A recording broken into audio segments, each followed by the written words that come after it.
G'day, g'day, g'day. It's your boy Danny D back again for another video. Let me check my comments here. Welcome, welcome, welcome. This was from yesterday. Look at those people waiting here yesterday. Drew Prodigy, thank you. I hope you're watching there. I got this at 4:36 a.m. So I hope you're out there. It's going to be an awesome show today, guys. Hopefully, I think Brandon will be joining us later on today. Brandon, Drip Guide, DeFi Guide. Also, as usual, my boy Eric will be coming on board. Wow, there's quite a few people on there watching now. Awesome, awesome, awesome. Excellent. Alak-Azul, guys. Alak-Azul. Todd, great to see you there again. Awesome. How's my audio, guys? If is my audio okay? You can hear me okay? Is it too loud, too quiet? Let me know. Let me know in the comments there. Give me a thumbs up or say g'day or something like that. Alak-Azul. Man, speaking of Alak-Azul, I had too many last night. You can probably hear it in my voice. I had my wife's uncle turned up yesterday, and just suddenly we decided to drink, and yeah, ended up being here till like one or two in the morning. So it was pretty crazy. So awesome. Shannon, brother, great to see you there. Thank you. Again, if you have time, I know you've got a list of stuff that your wife's cracking the whip for you to do today. But if you got time, you want to jump on, just hit me up on Telegram. I'll send you the link. Actually, I'll send you a link anyway, just in case you decide to surprise us with your presence, man. That would be freaking awesome. Where are we? Here, I'll put it in here. And that's going to you now. But yeah, Brandon will be joining us later on. He messaged me earlier just to confirm, and we're definitely going to be doing a really good stream today. Let's see. That's right. Awesome. Thank you, Shannon. Doug, good to see you again. Again, guys, if you feel free, if you want to join me on the stream, message me on Telegram, and I'll send you a link. Actually, I'll put that here in the comments too. Let me see. If you want to get me on Telegram, where am I? Okay, settings. Copy this link. I don't know if YouTube will actually let me do this. I think last week I had issues with oh, there you go. It's there, and I'll scroll it along the bottom of the screen if you want to hit me up on Telegram. There you are.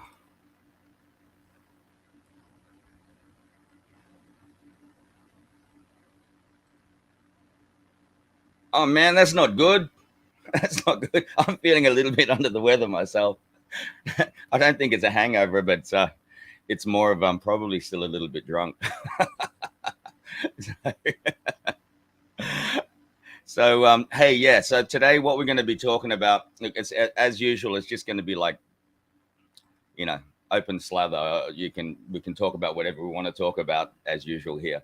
But hey, Drip Prodigy, I hope you're feeling better soon. I'm sorry that you're feeling shithouse. So yeah, basically, there's lots of things that happened this past week. Obviously, the new Drip UI. We'll talk about that a little bit later on. I think I'll wait for Brandon to come to talk about that. The new Drip UI, the stuff that's happening with ARK, stuff that's happening in the crypto world in general. It's exciting, but it's also a little bit tiring at times, as it is on this channel, guys. Real talk. I'm not going to like beef things up and say, oh yeah, all's great. We do have our ups and downs. And as you know, being in crypto, this happens. It's just the way it is. You have your good times, you have your bad times. And as long as you like plan it out properly and be prepared for those bad times, you'll be fine. You'll be fine. I mean, we've been in the bear market for quite a while now, but luckily some of us are still living from it. So it's all good. Yes, we will be talking about the new UI. How many of you are actually already using the new UI? You know, I kind of waited for a couple of days. Internet connection keeps cutting out. I don't know, maybe just you. Mine seems to be okay. Guys, let me know if the stream's choppy. It shouldn't be, because it's all on the cloud anyway, so it should be okay. Like, even if I drop off, the stream will continue going. So just a sec.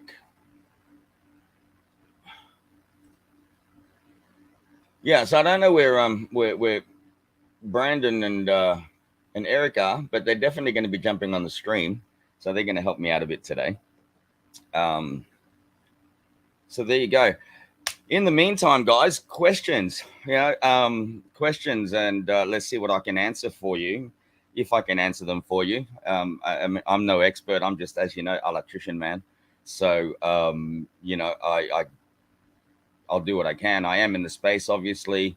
I try to keep up to date with things as much as I can. But you know, I don't want it to be my full-time job, so to speak. I'm supposed to be retired and living off passive income. So, you know, I don't want to sit there all day and study everything. Although, again, I set aside my time during the day or at night, and I'll go through and I'll research what I can, and be able to share with you what I can. Drip, drop, draw. It's another thing. You know, I know it's coming. Fingers crossed. Tuesday it'll be out. I haven't looked into it greatly myself, although I have watched a few videos on it, and I think it's going to be exciting times for us. I don't know if it's going to go parabolic or whatever, which I kind of doubt that it's going to make things go parabolic, but I think that it'll definitely have some kind of a positive impact. So, you know, let's wait and see. Give me your opinion on that, guys. Give me your opinion and let me know what you think, and let's open up for discussion. Gaz, thanks, mate. Great to see you on the stream here. And we have a special guest that's just turned up. So let me just add my boy Brandon. Hello. Yo. Can you hear me just fine? Absolutely. Man, it's been a minute, hasn't it? Dude, yeah, it's been forever. I was trying to explain to people what we used to do. Like, we're kind of the OGs in terms of people doing live streams about drip. Yep, I know. It's been a long time, man. And you know, I took a break. You kept going with it, but I took a break, and it was good. It was nice to have a break. Yeah, But man, you disappeared. again. Where did you go? I was riding off into the sunset, bro. Yeah, it was a good time to do it. I mean, everything kept going down last year, but the passive income was still significant pretty much the entire year. Yeah. Even though it was going down, it was still good. Yeah. It's getting a little tougher in these DeFi streets these days, though. It is. Not Definitely gonna lie. is. Absolutely. It's definitely not like what it was at the beginning of last year, you know. No. So obviously, yeah, we feel it a bit. You know, I've had to slow down some of my other projects because, as you know, Brandon, all of my projects that I do are based on income. They're funded by income from my crypto investments. Right? Yeah, I'm not. Tell me about it. Tell me about it. Yeah. So we've had to, like, you know, put a stop on things, but also it's about timing. You know, about my Alak-Azul, obviously that's still going to go ahead, but it's all about timing. I still don't believe it's the right time yet to launch that, and I'm in no rush anyway. You know, I'm in no rush. I just basically waiting for the confidence to come back up in the crypto space, you know, and then see where we go from there. How are things in the PI? I know I have to admit I'm somewhat envious because I know what cost of living is over there relative to where it is here in the United States or even in Puerto Rico. How's things going over there? Yeah. Over here, look, again, I'm fine, man. Of course. I'm still doing what I'm doing. You know, I mean, again, we're still working on our stuff in the back end. We're still able to still live comfortably, you know, Yeah, which is good. absolutely. But in saying that, you know, I think I've played it well enough that I could actually still be anywhere in the world and still be okay.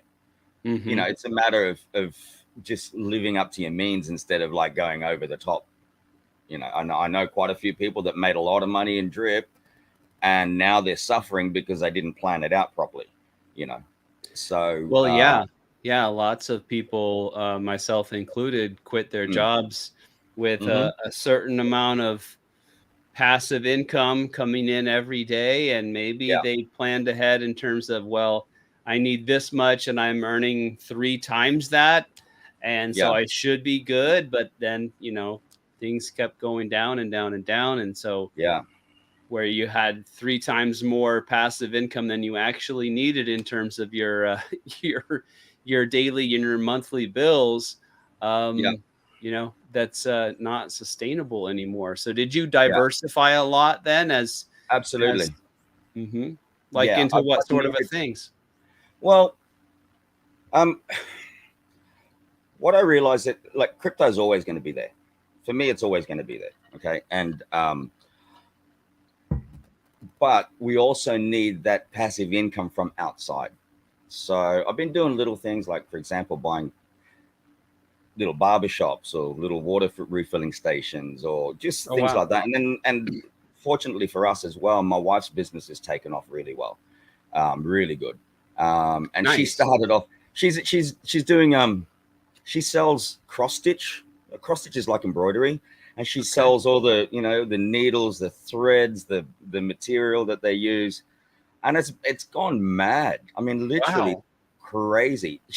Because she used to do it as a kid, and she just had some stuff left over, and she thought, I'm going to put it online and see if I can sell it, and it sold like that. And she goes, oh well, I'm going to try to add, get some stocks and see if I can sell it, and it's just gone through the roof, man. Right? That's beautiful. Yeah, absolutely. Absolutely beautiful. So, Yeah, passive but income from crypto is nice, but there's some definitely something to be said for businesses and absolutely, income streams in the real world, so to yeah, speak. really. And yeah, I think you have to have a balance of both. Passive income again, awesome. I look at it this way: passive income can cover all of my bills, and then every other kind of income I get from the outside will pay for everything else. You know, Yeah, yeah. and I've had to reassess. I mean, with the amount of money that we made in the last couple of years, through crypto, we went holidays, and bought this and bought that, and now I think about it, that money could have gone to like more properties Hmm. and things like that. So I've kind of reassessed everything, and it's one of those things. If you can't, I saw it come up on Facebook one day. Um, if you're not willing to sacrifice for a year to be able to change your life for the rest of your life, you're probably too focused on what other people think of you. Hmm.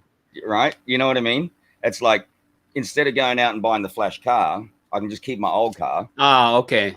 Right? Along the lines of like purchasing Yeah, things that are frivolous not necessary. items. Yeah, yeah. you know I've never been one for that at all. In yeah, fact, when I first moved down to Puerto Rico at the beginning of last year, right at the yeah, beginning of 2022, I needed a car down there, and I've always liked Mercedes. I've always had a thing for Mercedes, but every Mercedes that I've ever bought has been a used Mercedes, and you can actually yeah, do really well on used Mercedes because yeah, the price comes way down compared to a new vehicle, mm, but it still has the quality, and generally it's been well taken care of because it's a luxury vehicle, and somebody that yeah, buys a Mercedes brand new, they have the mm, means to keep it maintained and keep it washed and that's right. avoid the scratching and different kinds of things. So you can do really well. So I knew I wanted a used Mercedes, Yeah, and I went right to the main dealership there in Puerto Rico, and I mm, looked at a 2020, so it was only a couple years old, but it was just like the most magnificent used Mercedes sedan that you could I possibly remember that. imagine. It was white, Yeah. wasn't it? Was it the white one? I test drove it, and I made Oh, okay. I did record a little bit of video just because it was just Yeah. such a beast of a vehicle. But Yeah. they wanted $250,000 for that Oh, thing, and of course, I was making, yeah. I don't know how much the dollar figure was Yeah. per day, but I could have easily, Yeah. financed and purchased Mm, that vehicle. I mean, I would have been struggling right now big yeah. time if I had actually done that. But Yeah. at the time, I thought, well, Drip is doing amazing. I mean, that was right in the thick of, Yeah. right January to February. Drip was Oh, going nuts. I had every reason to believe it was just going to, maybe it would flatten out, but I thought it would keep getting more and more users and the price would yeah. just keep appreciating. Um, and of course, we know that that didn't Yeah. actually pan out Yeah. as we all imagined it would. But Yeah. but to get back to this, so I had that, twinkle in my eye to look at this insanely expensive $250,000 Yeah. Mercedes. And I just, at the end of the day, I test drove it. I was really interested, but I was like, this is just not me. I mean, I'm just not the kind of person that's going to spend anywhere close to that Yeah. amount of money.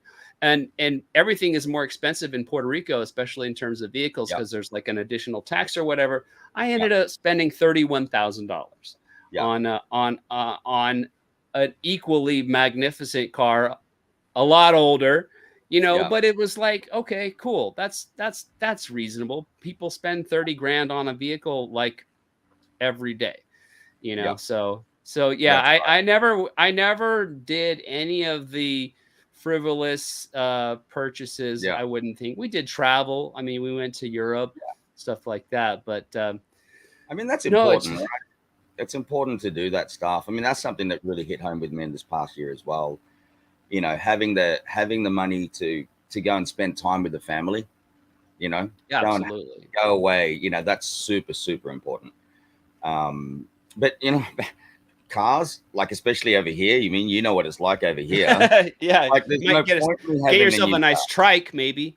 Yeah, like I'm driving a 98 Toyota Corona, right? That sounds like Seriously, man, it looks part of town nice, Ray's favorite. it's comfortable, it's just, they were considered a luxury car back in the day, and it's fine for us. Seriously, I don't Oh, need to have, absolutely. yeah, Yeah, it's like with more. potholes and shit It's over here. definitely more of the freedom that I really valued and continue to value Yeah, that DeFi gave to me and my family. And in terms of spending money, I didn't do anything frivolous.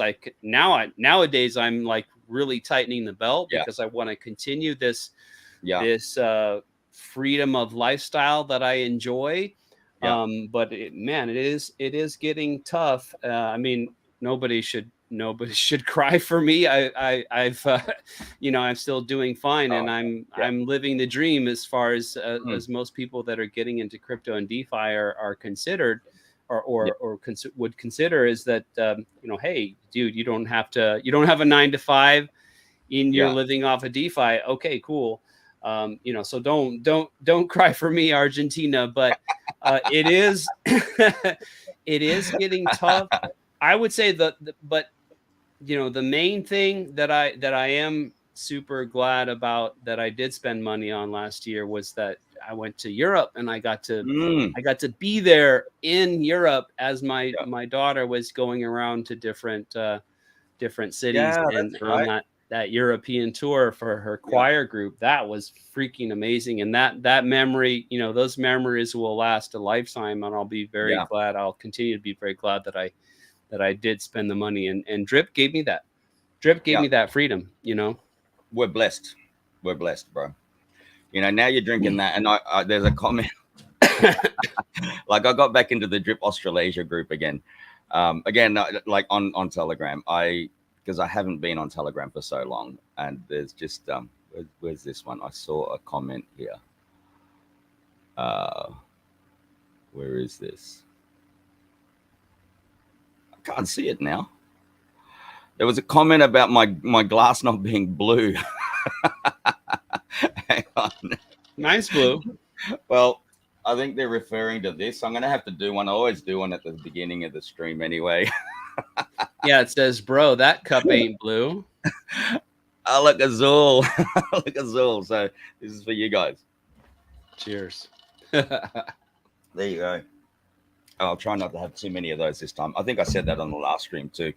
I ended up having like 6 or 7. It's crazy. So I really, as tough as it is now compared to, certainly compared to last year and definitely compared to early last year, as tough as it is, I do feel like we're kind of in another little bit of a lull before the next pump. Yeah. And I feel like, okay, just, you know, strap everything down, tighten the belt, and just make it through the next few months, and I think we'll be off to the races again, especially with certain things that are happening in both of the main communities where I'm invested, and you're in the same boat, so to speak, right? You're heavily into drip, you're heavily into ARKFi. I'm not sure what you have going in terms of animal farm, but all 3 of those now have very recent things that are launching very soon. We have Piggy Plinko, we have the new UI and the Triple D that's coming out just in a couple of days. With ARKFi, I'm excited about the affiliate marketing system because you know, at the end of the day, all of these DeFi projects need massive mainstream adoption. That's the holy grail, right? We need user adoption. And so I'm excited to be involved with a project and an ecosystem that's finally tackling that head on. Like they actually have a plan to, rather than just keeping everything within this niche of the DeFi heads like you and me, actually approaching people in the real world that are, you know, they don't have time to watch a bunch of YouTube videos or live streams or whatever. They've got, you know, 20 minutes. Okay, cool. Let me show you how this works. You know, get an investment package going, get your passive income started up right away. Everything's on autopilot. And to have that sort of I'm talking about the affiliate system that's being, excuse me, developed within ARKFi. Yes. To finally spread the net into the more mom and pop, average, everyday people in the real world to get it. I really liked, by the way, I was watching your video, but I was continue to this day, piggy bank 14 stakes. I've got to manage that thing every day. So it was like, I was getting ready to jump on your stream, and then my alarm reminded me, "Hey, it's time for piggy bank." So I thought, "Oh my gosh!" So you mentioned in the DMs that I didn't have to show up exactly on time, so I took advantage of that. But that crypto video thing, the crypto talk. What is that? That's our thing. That's our thing. And just for anyone that missed it, I'm gonna do it again for anyone that didn't. Yeah. Okay, I'll just put this out there. This is a shameless plug. Just a sec. Oh, it's beautiful.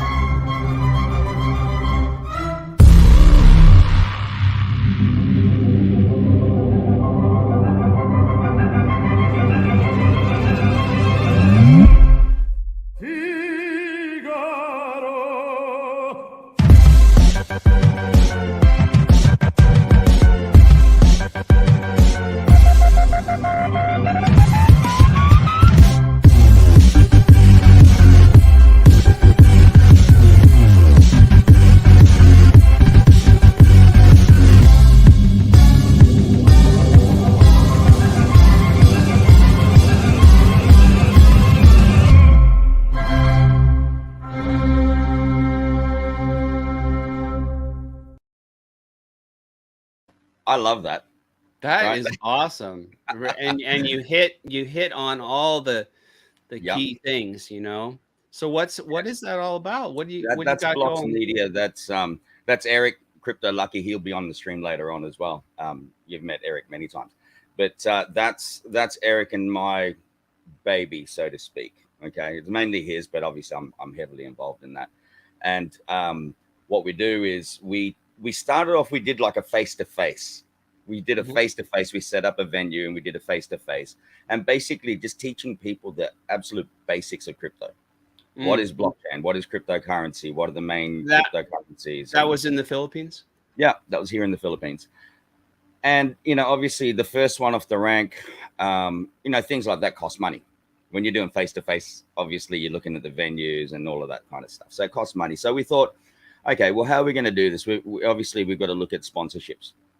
And then we reassessed and said, well, let's just do webinars to begin with. And so we've started doing that, and we've been getting people on board, teaching them the basics, like, again, what is crypto, how to buy your first crypto, how to set up MetaMask, how to, use Binance, things like that. So they get more of an understanding of it before they, jump into it like blindly. So we give them that understanding, how blockchain works, how cryptocurrency works, what it is. And it's all for free. I have to ask, what is the? I'm guessing the biggest obstacle is that initial fiat on ramp, right? So, do you have a good solution for that in terms of the Philippine peso? Yeah, we have actually. That's something that we're working on, but we're working with. Well, one, it's actually easy to do it on Binance, right? Using P2P. Not funding it from bank to Binance itself, but going P2P. So peer-to-peer works great. But we also have over here, we've got. What do you mean by that? What do you mean P2P? Peer-to-peer. You've never used that on Binance? Wow. Okay. I thought you would have. Well, I don't know if that's available on Binance.us. Okay. I can't use Binance.com. Okay. Well, basically, there's a platform within Binance where it's P2P, so it's person to person. Well, hang on. We've got Shannon is joining us on the stream. Yeah. Brother! Great to see you. Great to see you, man. Good to see y'all. Hey, Shannon. Yeah. Essential elements of financial freedom. Love it. Absolutely love it. I need one of those. Black t-shirt. yours is coming, right, Brandon? I know last time you said, man, I got to get one of those. Yeah, so, I need a link to buy myself one of those. I'll have to send you one. So yeah, basically, Shannon, thanks for jumping on, man. It's so awesome to see, and thanks for giving me like a boost and a plug on the ARK voice call the other day, video call the other day. Thank you. Oh man, I'm just glad to see you back in action. It's good to hear from you. You're very influential in my journey when I started out in crypto, and I mean, heck, awesome, I just speak the truth. So it's good to see you back in gear. Look forward to doing things with you. And man. And Brandon, I mean, golly, just always enjoy being around with him. And we go long back. We go ways back and still currently doing things together. So it's good to be in the mix with you guys. Awesome, man. Great to have you here. So just back onto the other thing just for a minute. Brandon, with P2P, basically there's a provision within Binance where you can do person to person. Okay, so there's registered people on there, and you can literally go through and use your fiat to swap or exchange for whatever cryptocurrency. Okay, so it could be BUSD, USDT, BNB, whatever, and it's a person to person. So for example, if I want to sell, let's say I've taken some of my BNB, transferred it back over to Binance, I can then go to P2P and I can sell that BNB to a group of sellers on there. Okay, they all have different prices, etc., and they have different means. So they could be using, for example, they could go with Union Bank over here, or Gcash, or Paymaya, or whatever. In other parts of the world, they can use Western Union, they can use PayPal. All right, and what happens is I put it up, and it gets put up there as a sell. And then what they do is they get my details. They send me money directly to my bank or to my Gcash or whatever. Once I've received that, I then go through and I release my crypto. Okay. So it's happening outside of the exchange. It's basically Binance is acting as if it's like a what do you call it? An escrow system. Yeah. Yeah. Okay. So it's not a physical transaction going from Binance straight into my bank account, which obviously everyone knows about. Okay, if that's Big Brother's watching for that. But if it's going person to person, like someone sends me money to my account, hey, that could be my sister, my cousin, my friend, or whatever. Gotcha. Okay. So Yeah, I'm it's P2P. pretty sure we don't have that sort of a option within Okay. Binance.us. Am I wrong, Shannon? Do you know of anything like that, a peer-to-peer function within the Binance exchange or within your No, Binance account? not anything peer-to-peer by any means. I use it a little bit. That's how I was kind of doing an off ramp to get into where I can actually use some of the money I'm earning in the real world. I was using that before I had got my Ultimo card and found some other ways to get creative with it. But not anything that I know of, and I don't use Binance a whole lot anymore. But, okay. It was really important, like because recently, obviously, I got a big team in Australia, and recently Binance put out an email in Australia that they were no longer able to go from bank account directly into Binance. They stopped. That's recently. Yeah, I heard that. And 3 or 4 weeks ago. Yeah. So 3 or 4 weeks ago. So we've got to look at other options. You can still fund your Binance using your credit card or your debit card, right? You can do it that way. But to take out, you used to use what's called Pay ID or OSCO. You just go from Binance directly to your bank account and vice versa. So, unfortunately, that's no longer available in Australia. Australia is kind of following suit with the US, and obviously the US is trying to push for their CBDC, same as Australia. And so now I'm teaching people how to use P2P within Australia to take their funds in and out. Like to business. So instead of taking money into their checking account, they can pay a business or something peer to peer that way. Yeah, you can pay bills. Well, no, because when you interact on P2P, I mean, you literally communicate. You can chat with the other person, right? Right. But generally, most of them set the stipulation that whatever name your Binance is in is the same name that you have to use for your bank account or whatever other means that you're doing the transfers. As a seller of crypto, right? Yes, that's right. So that stops scams as well. Okay, it reduces the scams. But basically, again, you can have always look for the verified people, and you look at their history. It shows like how many transactions they've done within that month or whatever. So you look at that and how many of those have been complete. So effectively, I mean, you can do it to a business or just do it personally. It's really just an outside transaction coming person to person. I could send you money to your bank account. Once I've received it, I verify that I've received it, and boom, I then release the crypto. On the other end, if you're going to buy it, basically you transfer funds directly to this person's account. Obviously, they're verified users on Binance as well. Once that's done, you do a screenshot, you send it to them, and then they release crypto to you. And it all happens within minutes. And there's usually like a time limit. Most of the ones I'm dealing with, it's only like a 15-minute time limit, but it usually goes through with like, couple of minutes. That would be really nice, because that continues to be the biggest challenge for us, onboarding people, is to that first initial getting some fiat into crypto in the first place. Shannon, what have you been using? Have you been doing that lately? Helping people get in? I've been directing people over to Ultimo. I don't know if you're familiar. I know you've heard of Ultimo. Sure. No, I have an Ultimo card. I don't use it because the fees are so big. Well, I mean, it's not that bad. Their dashboard now allows you to on-ramp.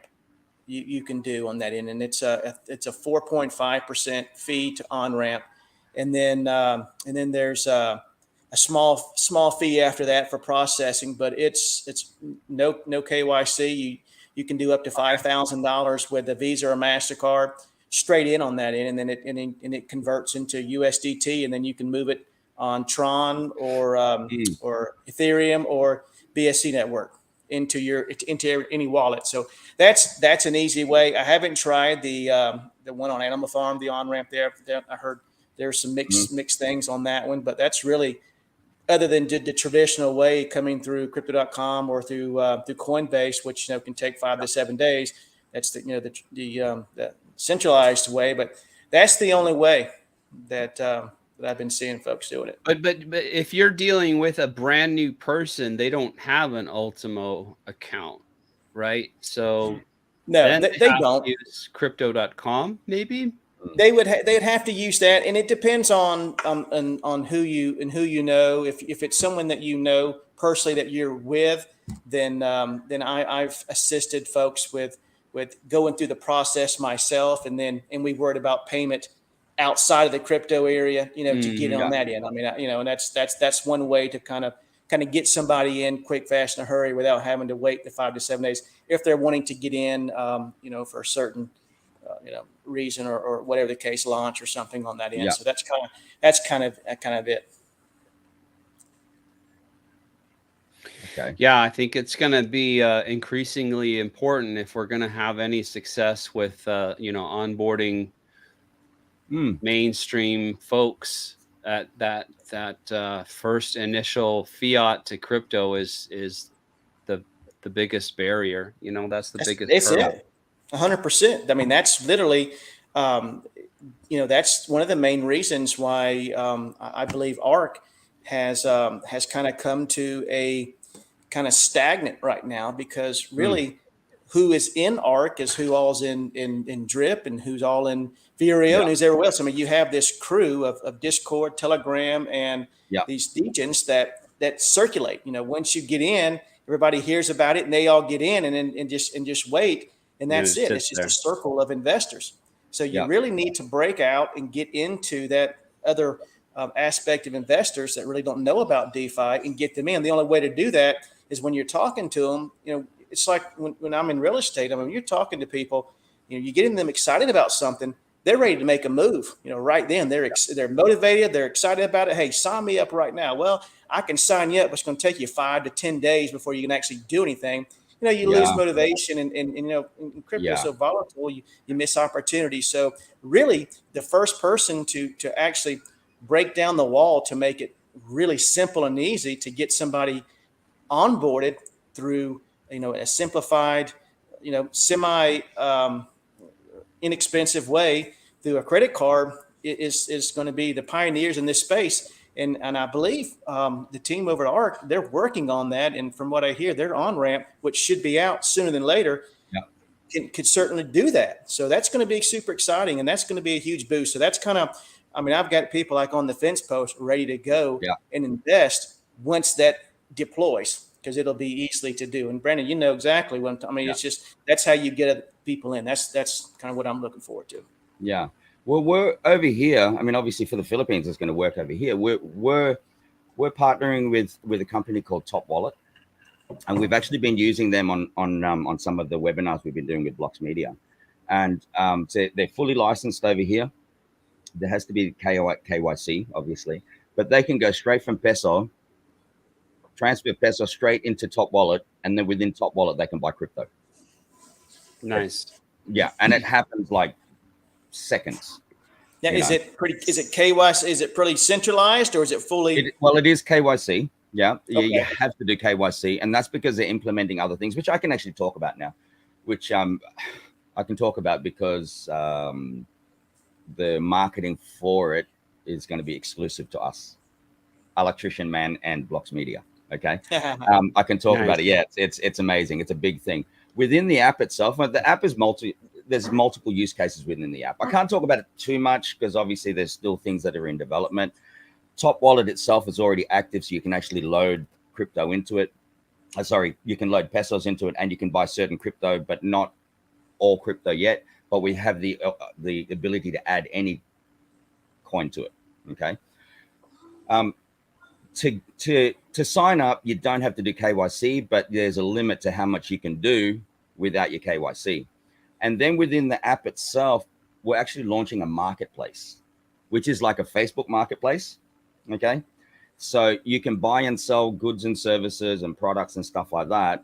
And you're eliminating the scam. Like if you're on Facebook Marketplace, for example, you're dealing with someone, you don't know if that's the real person. Okay. You may do a transaction with them and then you never receive your goods. Mm. All right. Whereas within the app of Top Wallet, there's going to be the marketplace where everyone is KYC'd. It eliminates that. The person that you're dealing with they're KYC'd. There's no way they're going to be able to scam you, right? If they do, well, then they're traceable. So you're talking peer-to-peer within that marketplace where you and I can do business, just, exchanging as quick as it just linking up your MetaMask or whatever you've got on that end. So that's right. Just creating the market. So it's great. That's Top Wallet. Watch out for that. I will be doing videos on that as time, as we get further into it. But yeah, we've got exclusive of marketing on that. Is there a token initially? Is there a token or anything that that's like being created right now too? An investment for that, or is it just a use case? It's for now. It's just a use case. Okay, it's just a use thing. But there is. I can't go into that part too much at this point. Okay. Right. I know what you're doing. But obviously it's going to start off over here, but then we're going to be branching it out. It's going to go worldwide. It's going to be global. So that's so this company or this Blocks Media, it's blocksmedia.io, correct? Yeah. So you're going to be mainly doing sort of online webinars, correct? Yes. And then or have you guys already done some of those? Yep, we've been doing it since the start of the year. So we try to do at least once a week. Lately, it's been like once every couple of weeks. So and so you meet. Sorry if you guys can hear my dog choking over there. But so you meet online. You have like a big Zoom webinar. Mm-hmm. We do Zoom. We have the Facebook page as well. So we sometimes we use StreamYard as well, straight to there, and we do it via StreamYard or Zoom meetings. And yeah, basically it's Eric and I on there, and we're talking about blockchain. And I mean, it's all set out, it's properly formulated. But then we'll just do sessions like Let's Talk Crypto like this, but just for people within that community, so they have the opportunity to ask us questions about what we've covered in the tutorials. So it's working well. Obviously it's progress, but it's slow progress. How many people do you have in one of the settings? The most that we've had, I think, was probably about 20 or 30 people at one session. Okay. Right. So it's not a lot at this point. I mean, the average is probably 10, which again is okay because it allows you to be a bit more interpersonal, Sure, allows you to communicate with people. And once you get them over that initial hurdle of getting the top wallet or whatever wallet set up, getting a little bit of fiat into crypto, then what are you doing with them at that point? Are you sending them into Drip, into ARK, both? We give them the option of whatever they want, because look, Blocks Media is not something where we're out there trying to sell a particular project. Okay, it's really just giving people free education. But what happens is we've got like Crypto 101, 102, then 201, 202, which is different levels. Once you've achieved all of those, or at least attended a couple of those, you get invited into what we call the Safe House. Okay, so Blocks Media Safe House. And that's another private group where you can then start communicating with other people within that group that are already into crypto or already involved in certain projects or products. Now, so this is like a training course then with different modules. That's right. That's the key. That's the good. And we talked about this just not even several hours ago, Brandon, in some sort about, kind of a pipeline, getting people into a group where you can discuss and talk about different projects, let them make a decision. But it's the secret ingredient is getting the right target audience to those meetings, to those Zooms calls, and to those social areas, to where that they know a little bit about it, but they're inquisitive about kind of what's going on. So that's the key, is to get the folks into that group. Definitely. We discuss everything about like the simple things of the basics of cryptocurrency, but we also go into like security, how to be aware of scams and et cetera, et cetera. And then what happens is once they've passed or attended those different tutorials or seminars, they get invited into this group. And within that group, what we find is people go, okay, now we know this. What's the next step? It's really up to them to come to us and say, all right, Danny, Eric, what is it that you guys are actually doing? And then that's when we'll introduce them to other things. But they've got to take that step to ask us. We're not saying, oh, now you've done this. Now you've got to get into drip. Now you've got to get into ARK. You've got to get into Saver or whatever else, right? It's brilliant. Putting it into their hands. Yeah. And then they're accountable. They're responsible now. Okay. Yeah. They've made that decision. They've taken that step. It's not about us pushing them to do it. And that's good, Danny. That's yeah. good. Thank you. What's good about that is you're creating less liability because you're not targeting people to come get into drip ARK. ARK. You're not. Yeah. You're actually using it as a training tool. Hey, look, free. I don't know if it's free or not, but come in. Let me take you through the basics. 101 of DeFi, blockchain, whatever the case. Ask questions, answer them. And this is kind of the things that I'm doing or the things that are out there. And you briefly go through those. And obviously, since, I know Brandon, this is how he lives. Obviously makes a living off this. He's doing something right. I would want to know what he's doing because, I'm learning about DeFi and this guy's making a living at it, and entertaining people along the way. Who wouldn't want to do that? So tell me what you're doing. And he tells you what you're doing. And this is the project. So great way to take someone all the way from beginning to end on that way. Yeah. Thank you. That was the vision. And it's like, even with my YouTube channel, okay, you guys have got so many more followers and subscribers than me. I've got very small subscriber base, but it's solid. Look, I haven't been here for more than a year, and I come back and there's people that are watching this, right?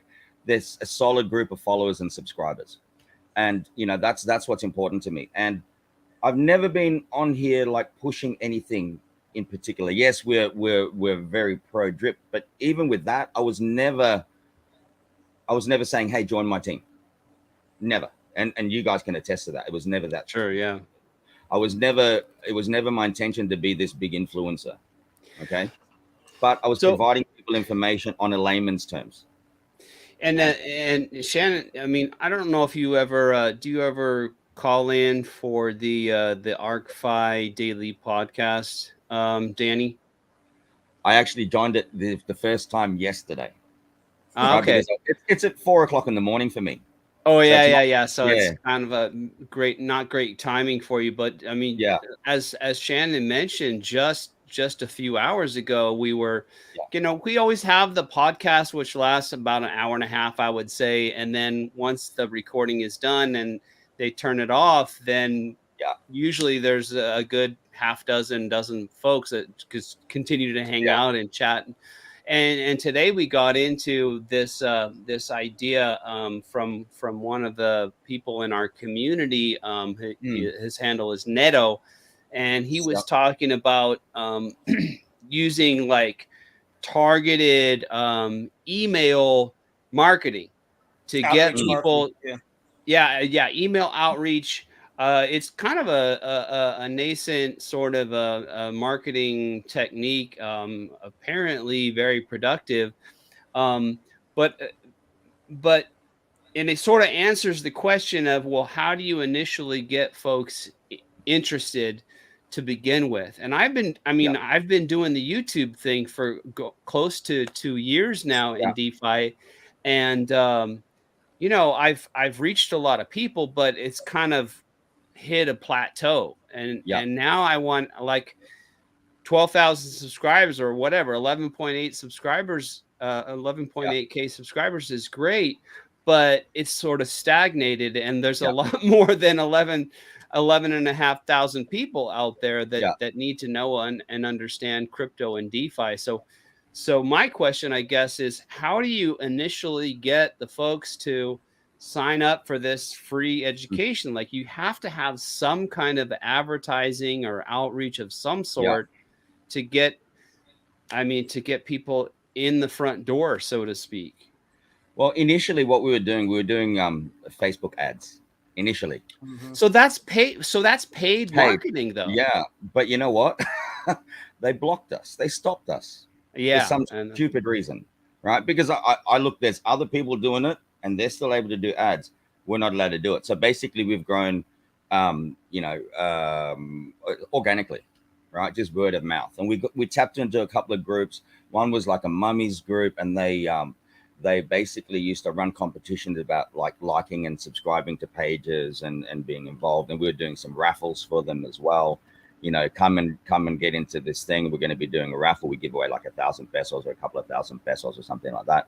And that's how we started doing it. But now it's more, you know, we kind of plateaued as well because we couldn't do that kind of marketing anymore, right? We couldn't be doing paid marketing. So now we're playing with the system. Like I'm hoping Eric would jump on because he knows more about this. But we're using a system which I won't say what it is at this point, but it's a system that allows us to do like sales funnels and email marketing and SMS blast outs and stuff like that. It's all within the system. So that's another way we're going to do it. And then we've also had to take a step back and go, all right, we should really be focusing more on branding first rather than like getting people to come on board. Onboarding. Okay. We need to put the brand out there first. And once the brand gets out there and people are seeing it, then they become inquisitive. Oh, what is this? And then you can start doing. Is that like the little video that you showed? Is that what you're talking about? Yeah. I think that then you nailed it because that's very on point. I really like that little, that little promo video. That's pretty sweet. It's nice. Yeah, we've got an in-house person that does all of our videos for us. Like we said to, we've got to start doing some like YouTube shorts and Facebook reels and things like that. She's absolutely awesome. A big shout out to Lucy if you're out there. And we need to do this, we need to do that. Just little things like buzzwords within cryptocurrency or questions about. I can't even think of it at the moment. So we said, Lucy, can you do this? Within 2 days, she's got like 70 videos sitting there ready to go. Damn. Right? It's crazy. So we're going to start pushing those out as well. We've just been approved for our YouTube channel, which we'll be starting to load content into that in the next couple of days. Because with YouTube, unlike before when we first started, you just create it and you can start doing stuff straight away. Whereas now it takes a month before you can actually start really doing stuff on it, which is crazy, right? So on we YouTube? had to wait for that. Yeah, on YouTube. Yep. That must have been a recent change because, as you know, I had some issues with my channel just like it's almost exactly 2 months ago. And then after a few weeks, I was able to just launch a secondary channel. Yeah, that's right. And people were asking about you too. They were saying, "Hey, where's Brandon?" Yeah. But yeah, that's how it is. So we're really focusing now on doing like YouTube shorts and Facebook reels and things like that. Just little snippets of things. No, I think those little snippet videos would do really well on TikTok. As people are scrolling through. Yeah. Especially, I really like the initial part where it's like, what is crypto, and then it's like scam and too complicated and only for the rich. All those different things that pop up. That's brilliant, and that kind of 30-second video would do, I think, really well on TikTok. Yeah, at least get it in their minds. But then again, it still would be something that you would have to.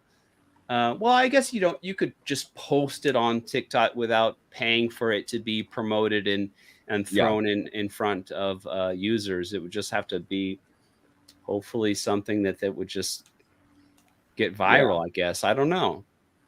Yeah, we'll see. I mean, with me, I'm always a little bit like out there with my marketing. I try not to do things in a corporate style.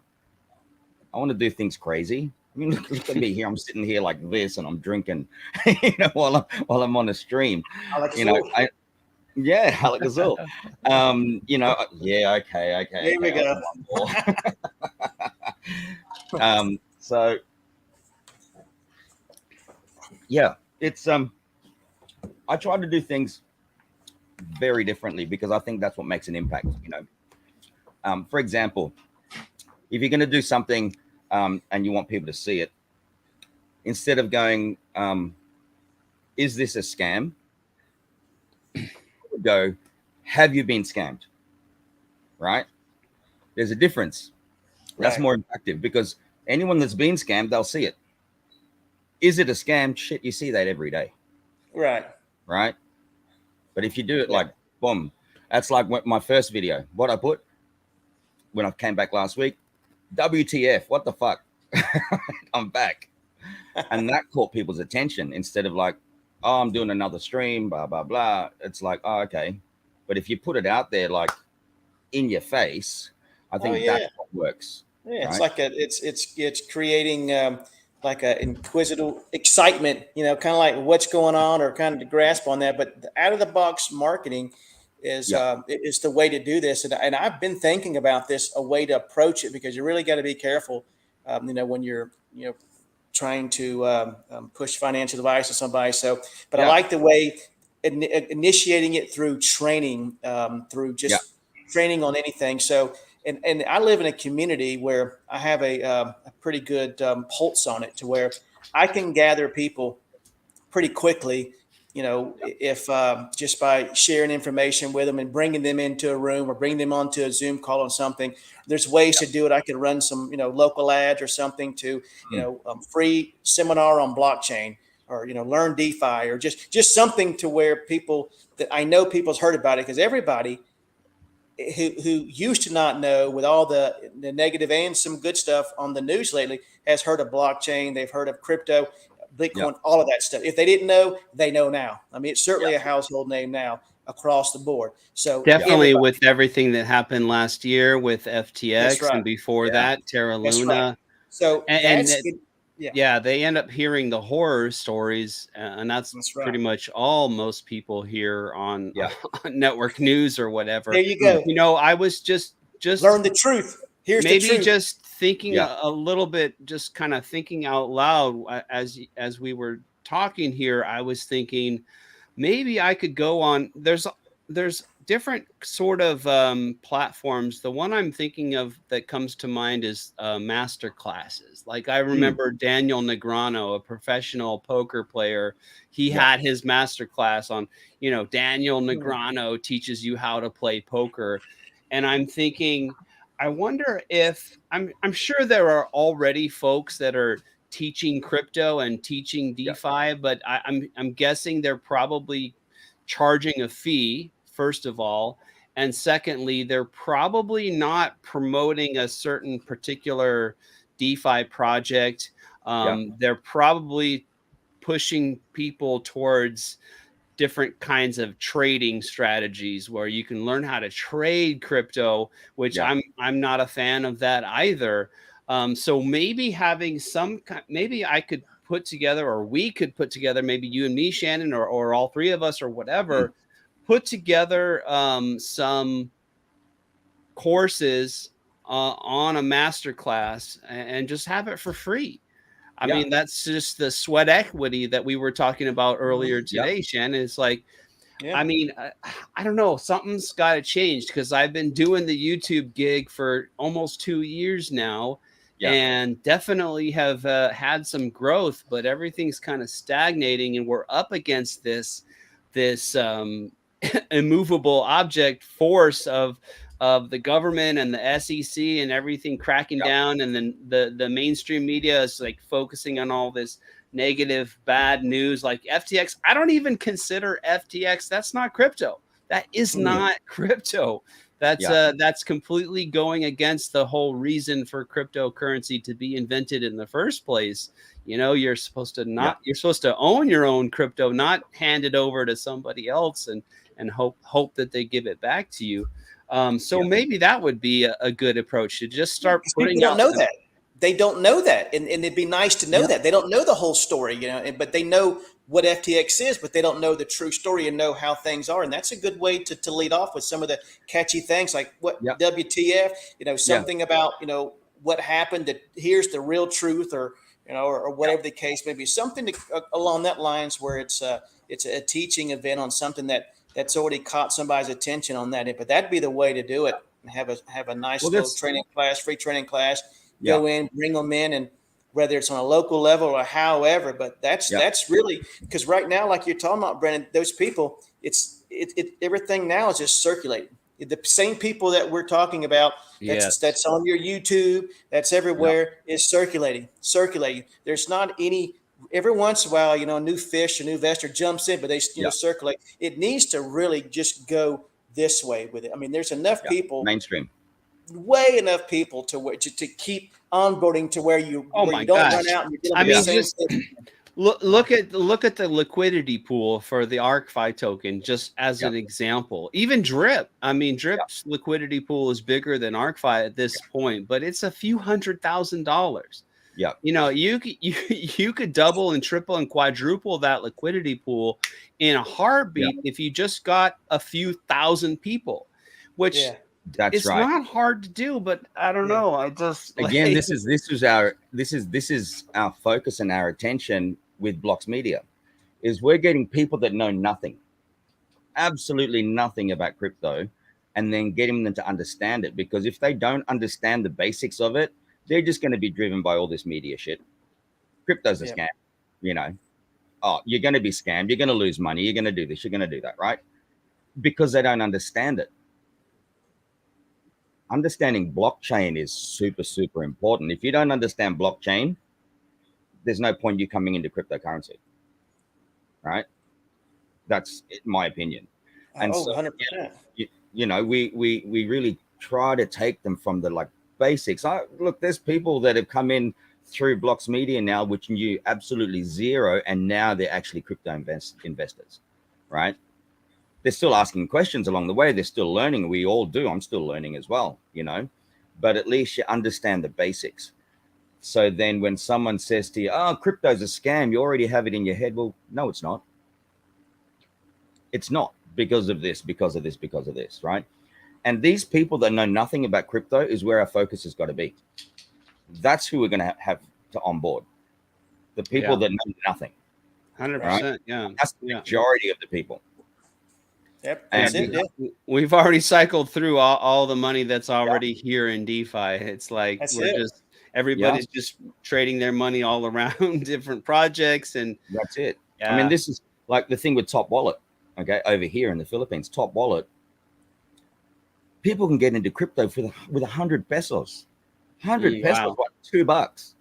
I mean, we did some stuff on PancakeSwap, because we've been doing with farms and pools and stuff on PancakeSwap. And even starting with an investment of $1 or $2, you can do it.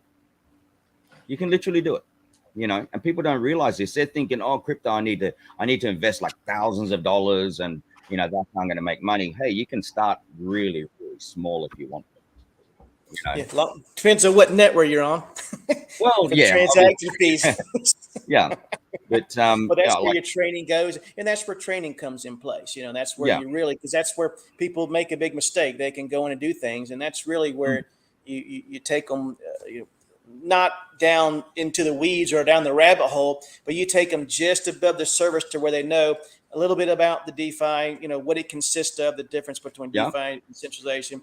But the blockchain kind of consists of just, how it kind of works and the theme of it, and, and everything, and how everything kind of connects, depending on, kind of what they're doing and stuff. And that's, and that really, and I'm going to tell you, when I first engaged into crypto, when I found out about it, that's what, I took it upon myself, because, man, I started making some money. I remember, and I told you about a program called KOK a long time ago, which is kind of, it's kind of, down on that end, but really I was just amazed at, man, what is this, animal here that you're able to make all this money in and investments. And I started, Googling, and I found this YouTube things called Whiteboard Crypto.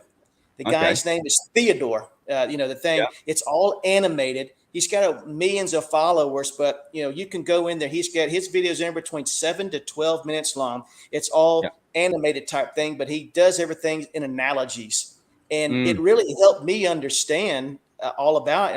Everything you can do: smart contracts, liquidity pools, nodes. Just everything. And I started, but once I started just understanding a little bit, man, it grabbed me in. So it's really interesting, and if you could share it with somebody in a way to where it makes sense in simple terms, man, you've got them. I mean, because this is really fascinating stuff all about this and the money you could learn. So if you can just share it, convey it in a way where they can understand it and see the potential, I mean, it's a no brainer. Yeah, bro. It's like it's also Brandon, you're still on mute, I think. Yeah, you're still on mute. But oh, sorry, I had you've got to look at the different use cases as well. Okay, you can come into crypto thinking I'm going to make a lot of money, which is fine. A lot of people do. Okay, some people do. A lot of people don't as well. But that's just using crypto for that. But for it to go mainstream, you've got to look at other use cases. For example, in the Philippines, the biggest revenue in the Philippines is from OFWs. Okay, overseas foreign workers. Okay, and they're sending money back to the Philippines. That's something like $30 billion or something crazy. Yeah, big fees. Yeah, expensive fees to do that. That's right. And the fees. Now we're teaching people that you can actually use cryptocurrency for remittance now. Yeah. Okay. That's beautiful. And you've got a set fee. For example, to send someone like B&B, it's only like 2 cents. Yeah. Regardless of the amount.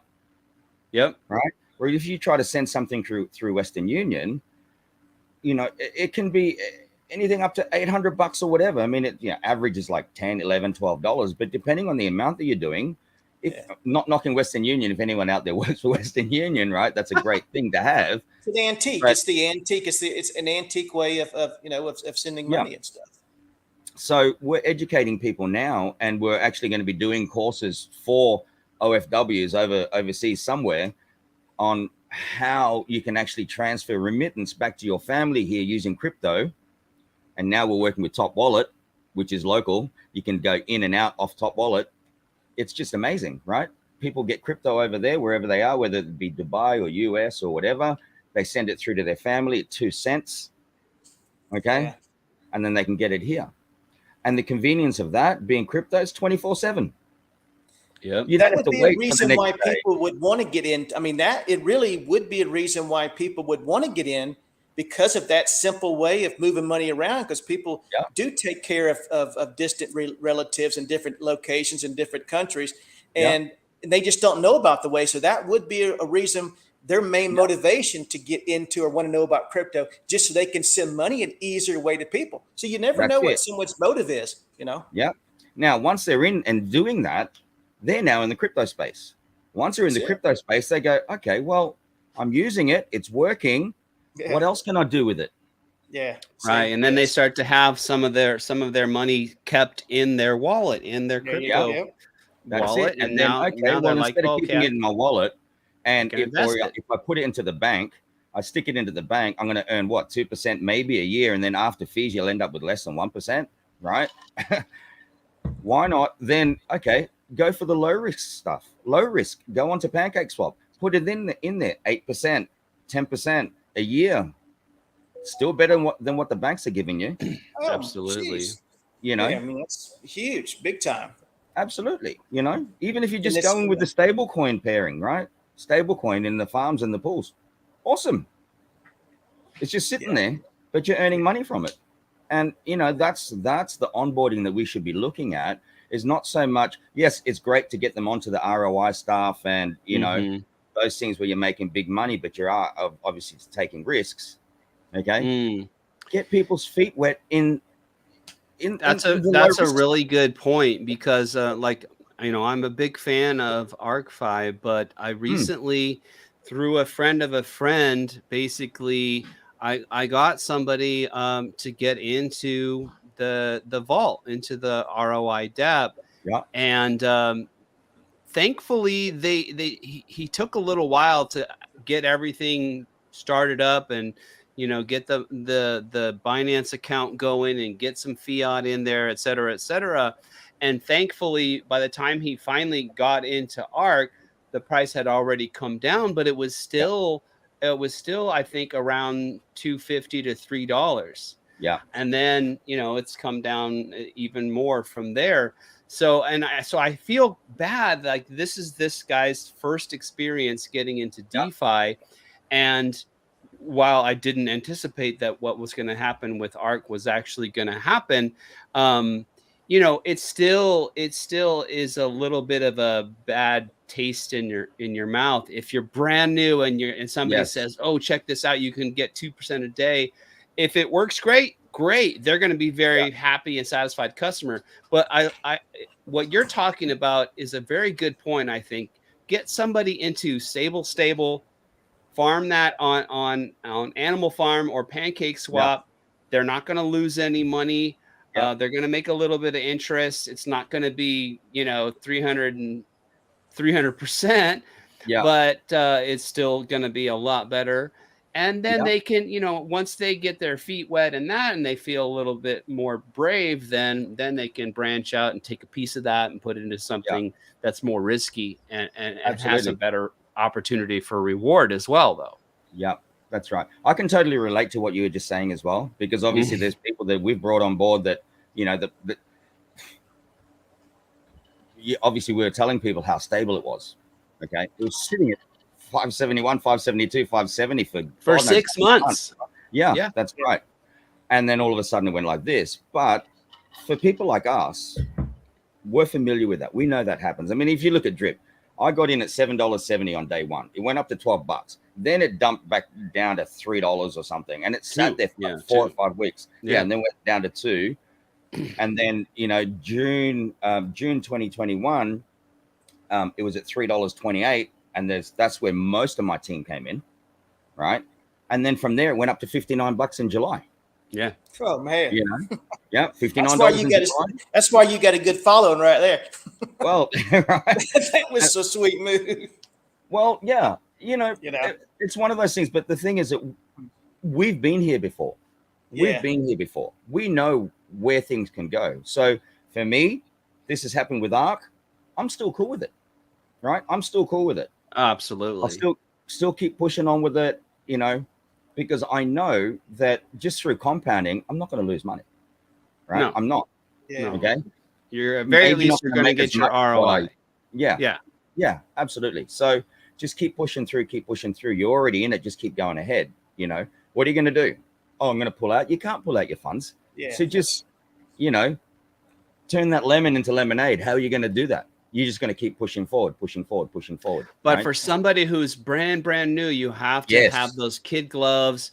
You have to get them. I mean, they're already scared. So, you know, you put them in something and then the value of their investment drops in half after like 4 weeks. They're going to be like, well, I was wrong to do this. I stepped out of my comfort zone and I got bit. Never again, you know, and then they're going to tell anybody that'll listen, oh, no, I tried that crypto DeFi thing. I lost I lost half my investment and I won't ever touch it. And we don't want that user experience. It's much better to have a somewhat good, but very, very safe user experience across the board, especially for those brand new people, you know, 8% a year, 10% a year, you know, that's something they can share with their friends. And then you'll get a small percentage of those people that are going to take that first step. And then they're going to be like, oh, okay, this isn't as bad as I thought. This isn't as scary. This isn't as complicated. Oh, let me get a little bit more risk appetite going. Because I mean, at the end of the day, it's an asymmetric risk versus reward opportunity. So you do have to take the risk, but if you can stomach that risk, then the opportunity for reward on the other side of something like a daily ROI DEP like ARK or Drip, man, it's life changing. It can be. So Definitely. if you had 3 things, if you had like because you've got a beginner coming in, but there's always most people have that appetite, you know, that so-called degen in them, you know, that risk appetite on that end. So if you had the perfect setup would be to diversify, just say 3 things that you get into. You have $1,000 you want to invest in and you figure like a risk tolerance, you know, so you put 30% in this, 30% in this, and 30% in this. In that way, regardless if the ROI DAP's obviously the most risky. So on that end, but you've got 30% in there. If it goes great, that's wonderful. But the stables over here, kind of like, you know, like the reservoir or something on this, well, not even that. That's not even stable enough. But something like you're talking about that can do, 15 to 30% per year, that which would be pretty stable. That's pretty stable in DeFi, 20, 30% per year on that end. And that way you're good. That's always going to be the less risk, the fail safe. So if this RO adapt goes to down the toilet, you're still 60% up and good. And I think that balance out in the sediment would be so good throughout the way, because you didn't just put the grand in the RIDAP and you made nothing on that. Now you're an investor, And that's something that somebody in the real world, they're working 9 to 5 or whatever, they have that paycheck coming in. That is something where they're going to put that initial $500 or $1,000, but then 4 weeks down the road, they get another paycheck. They're going to be like, okay, this is working out well. I'm earning a good rate of return. I'm going to throw another $100 in there. And then they keep building that portfolio.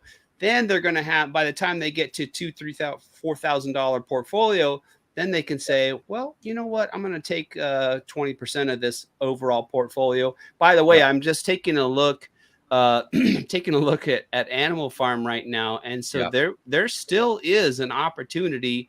APR on USDT BUSD is still paying out 14%, and that's an APR that you can compound daily, depending on, how much you put in there and how much your gas fees are and stuff like that. You can put yield on top of yield on top of yield, because you're earning dogs obviously on that. So that's still a good rate of return, even though we're at the bottom of the barrel on Animal Farm in terms of the variable, what you call that, the emission rate. The emission rate is down to the very bottom rung. It's still a good APR, man. But it pays in that. But it pays in dogs. It does pay in dogs, right? So that's another yield bearing. That's another thing. So you really need to find something that's gonna you invest in stable and it pays out in stable on that end, which I know that's going to certainly reduce your yield certainly on that end. But that's really, to be the low risk, has to be something on that end, because you look at the dogs now. It's like $5.28 now. Just 60 days ago it was $28. I know on this. So now it's just gone down that. So you really, sure, when things start picking up, it could go. But that right there alone, even though your money's unstable, the principal is still enough, but you're not making the yield. It's variable on that end. So maybe the ideal newbie portfolio would be, like you were saying, 30, 30, 40. Maybe you would do like 40% in something stable coins, farming on Pancake Swap. You're earning cake. You just get into that habit of, okay, I'm going to sell my cake every day, every week, whatever. You're just bringing cash in. And then 30% on something that's a little bit risk. I still think Animal Farm is good because the APR is higher. And then once you do earn the dogs, you can go ahead and throw those in the dog pound, and you can earn more on top of that, and then throw the pigs into pig pen and earn more, yield on top of yield on top of yield. And then another 30% into something like a, half drip, half ARK. People get on my case that, you shouldn't be the drip guide anymore because all you talk about is ARK or whatever.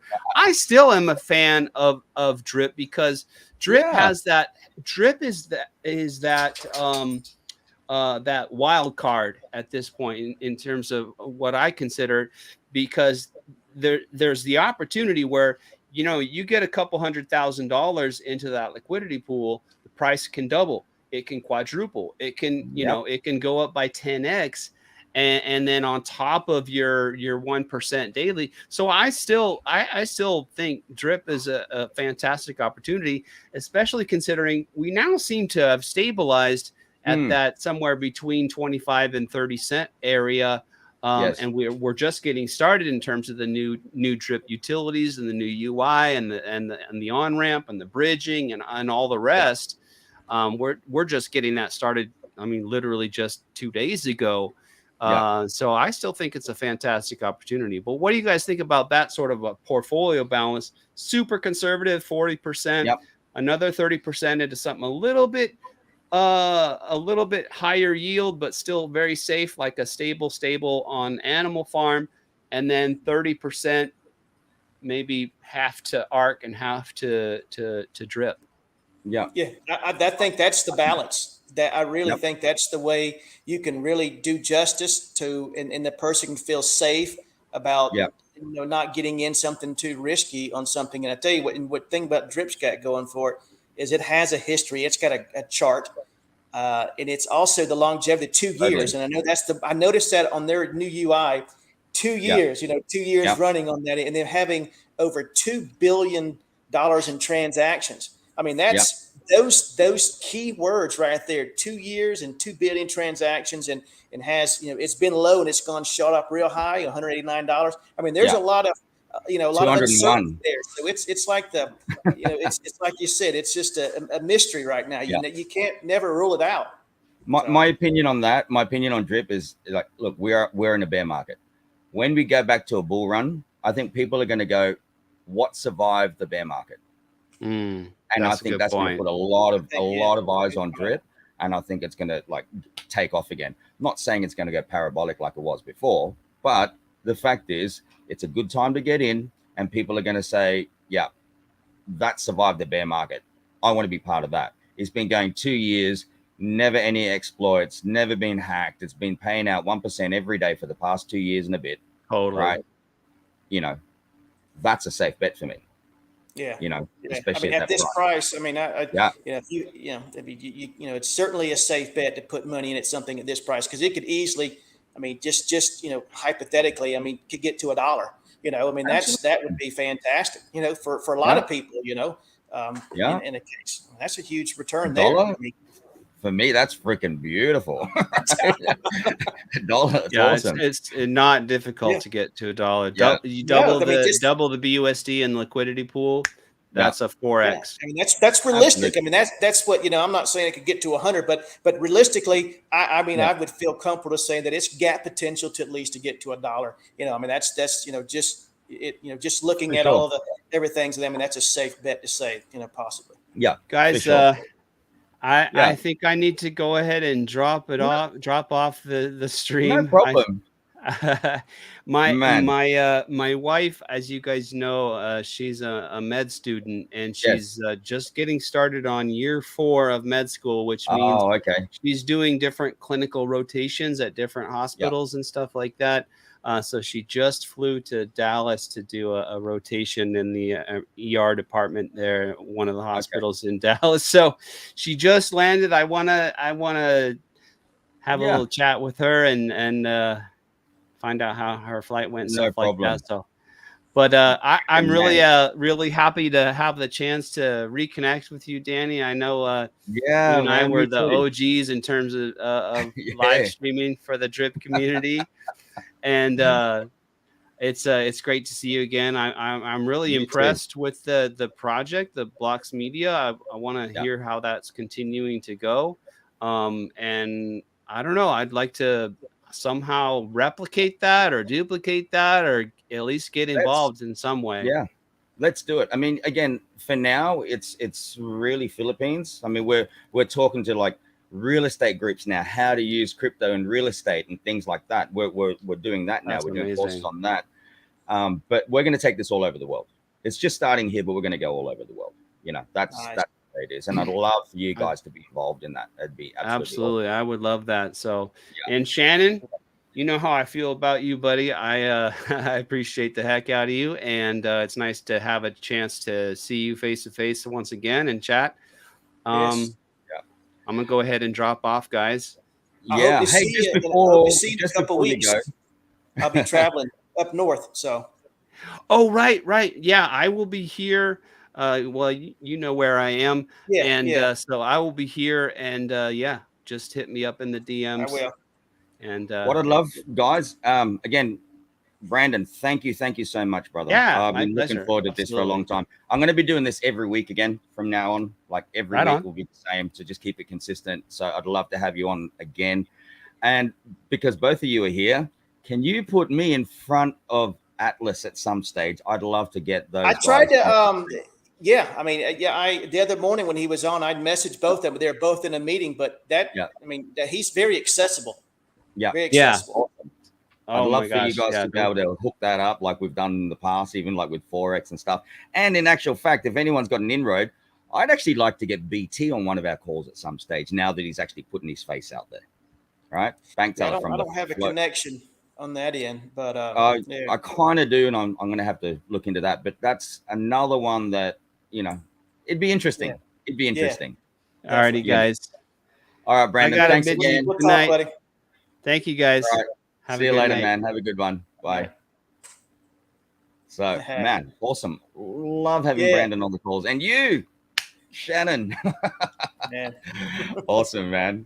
Yeah. I know we've been talking, doing our own thing. We haven't really been interacting with the people, but, I'm sure that they're still around. There's still a few of them there. Awesome. See, any questions about anything? I mean, any of your stuff? I'm trying to look back on now. A little bit behind here now, but how's this one? What's this one? This is Zeb. He's a really good friend of mine, Zeb. He's over here in the Philippines. He's an American, but living over here. If more investors would look at the coin and not entirely the value, you'd probably get more. I'm making 1% a day, 30 coins a day. It goes up. If not, I'll be okay. Yeah, great. That's the thing. That's the mentality you got to have. We've got to look at the coin rather than the value now. Okay, right. Increase our coins. And like Zeb's both in Drip as well as in ARKFi. Okay, cool. So this is Doug. We want to market Alak-Azul by making our race car a driving billboard. Absolutely. I don't know if you're still there, Doug. That's absolutely awesome. Yeah, that'd be really cool. Alak-Azul is still coming out, guys. I'm just biding my time, taking my time. I don't want to rush it, especially with everything that's been going on out in the space at the moment. When I do it, I want to do it right.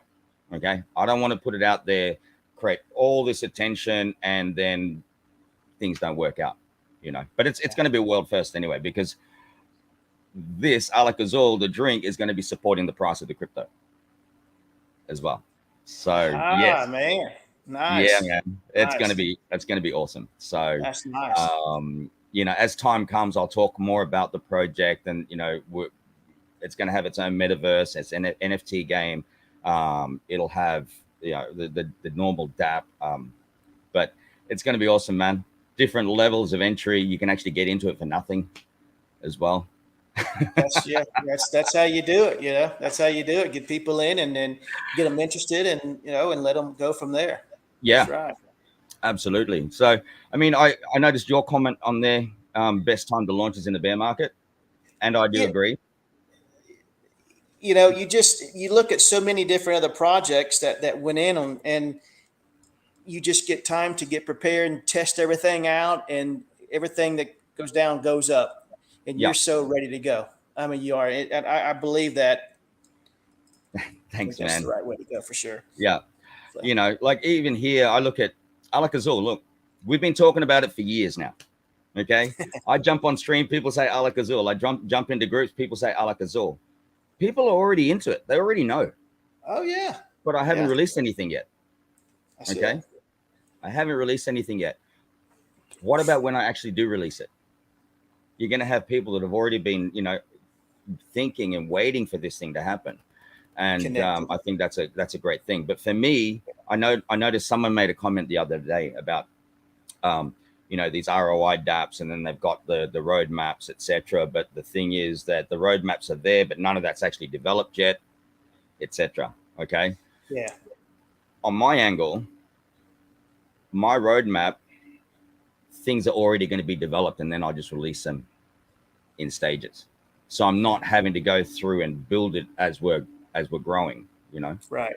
So phase 1 will launch, but phase 2, 3, 4, 5, 6, 7 are already there. Right. And then it's in layers, it's just built right on top of each other. And that's what's fascinating about this space that we're in, how things could just be a plug and play, and you can just modify and go in. It's incredible. Yep. How things can be developed on there. Fuzzy Crypto. Yeah. Hey, Fuzzy is a great guy. He's an admin in the Drip Guide chat. The guy is always in there. He's always, working things out, finding solutions to folks. He's in ARK and in Drip, and but good guy. Beautiful. He's man, Awesome. he does a good job in there. Yeah. If you guys, I know you're watching. If you haven't subscribed, please subscribe and hit that, smash that like button. And Fuzzy, is an invitation to you. If ever you want to jump on the stream, that'd be freaking awesome. And I noticed you mentioned Driptopian. Now, I watched one of Driptopian's videos the other day, and he mentioned that he'd love to like sit on one of these kind of podcast style streams, like what we do, Huh. And so if we've got any inroads with Lee at Driptopian, here's an open invite to you as well, man. I'd love to have you on one of these calls. Yeah. I don't know his accent. He's in Europe, I'm guessing. I don't know. I don't recall the voice. I mean, but I'd love to have him come on. Yeah. I mean, that's the thing. Again, with my channel, look, I don't have a huge following. I don't have a huge subscriber base. But look at you guys. You're coming on my streams. Hey. You're on my streams. I love it. This is. I mean, this is what it's about right here. I mean, just to come on and just talk about anything. And you had mentioned real estate in the Philippines, and that's what I do here in Florida. That's right. I've recently really trying to connect the cryptocurrency blockchain in with real estate. And there's several different companies. There's a company down in South Florida.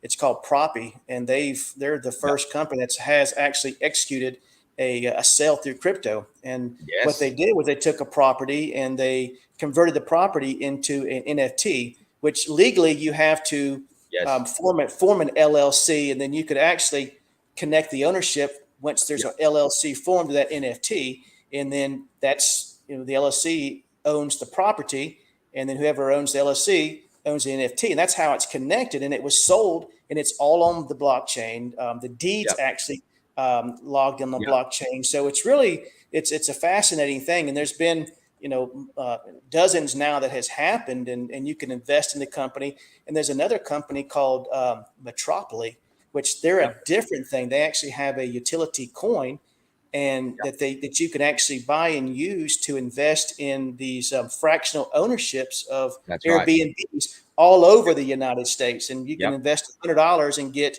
a fractional ownership of what your proportionate investment is on that end. So it's just really fascinating how, and I've been in real estate for 20 plus years, and this is just to see this, how quickly it's adapting to this is just incredible. It is. Yes, fractionalized real estate. That's something that we're trying to work with here now, but obviously there's legal things that come into play there. But it's definitely something that we are working with. And just the ability for like people to invest in properties like over here or wherever from other parts of the world. Because it's crypto. That's right. Because it's crypto. I mean, we do have a lot of real estate people that we're dealing with now, and that are getting involved in what we're doing. Again, we're doing courses for, cryptocurrency and real estate. Right. So that's great. Title companies. There's a few title companies now that actually will do the transaction. Well, they'll be the escrow company for just say a seller would accept crypto for their property, and you have a buyer that wants to buy in crypto. They'll have a certain type that they'll accept, and then they'll actually do the exchange for a fee and then convert it into fiat if the seller wants fiat, or he's able, or he can take the crypto however he wants to form payment. But the title company will do the transaction for them either way, broker it for them, and that's really cool because before, and I'm gonna tell you about NAR, which is National Association of Realtors for the United States. They did a study about 2 years ago, and over 75% of buyers under the age of 30, their down payment was with crypto. I mean, they didn't buy with crypto, but they converted crypto into dollars for their down payment. And that's a huge percent. 75% of 30 and below, that's what they used to put their down payment. And that's pretty incredible. Yeah. But now they can find a way to be able to do that through title companies now. So I know of projects here. I can't say any names, obviously. I'm not allowed to or anything like that. But I know of projects that are happening over here where they're setting up fiat free places. So there's like a compound or like a resort or something like that, and you leave your dollars at the door. Everything that you spend inside has to be crypto. Yeah, which is pretty. Wouldn't that be cool? You Yeah. know, and I'm gonna tell you, if you just had a lot of money and you just wanted to invest in things, and that would be pretty cool to open a bar or restaurant in a place, and just strictly that's all you wanted to take. I mean, if you had the money, if you weren't relying on that to pay your bills, it was just an investment. That would be so cool. I mean, I think that'd be cool, or even a cruise or something. You know, an overnight cruise. Alak-Azul will have an app, and every single bar that stocks Alak-Azul, you can use the app to pay for it. When's it coming to the States? Drink using I'd like to be the distributor here in the United States. Man. at least in Florida, because I got a guy he distribute.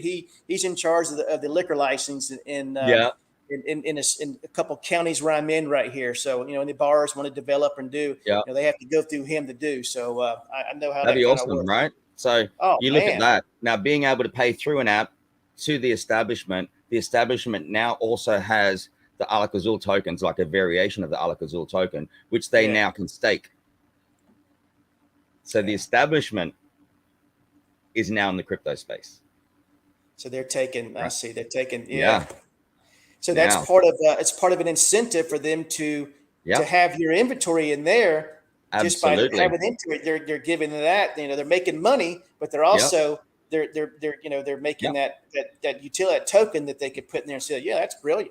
Yeah, I mean, that's a good way to, because they would prefer obviously to take the dollar, but you're giving them the currency. Well, they have the option. You're also giving them the crypto, and now they're seeing that and they're understanding that. It's just a way to introduce them into it. So that's right. Nice. You know, they always have the option to cashing it out, no problem. But hey, if you're going to earn X amount % as well on top of that, why not, right?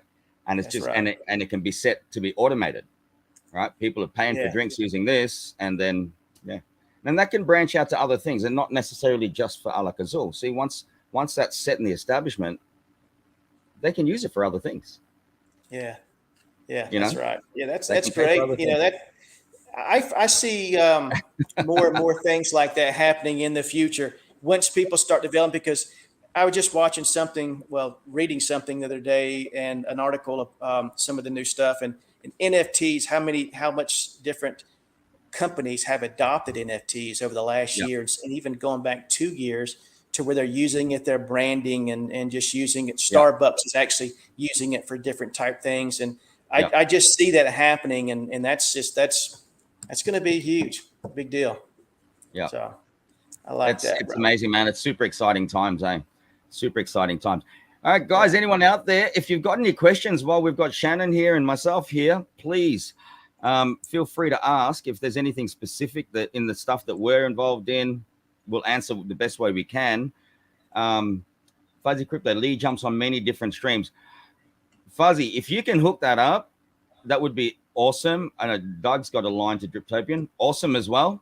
Please, guys, get onto him and my they can message me on Telegram. Let's link it up. I'd love to have him on.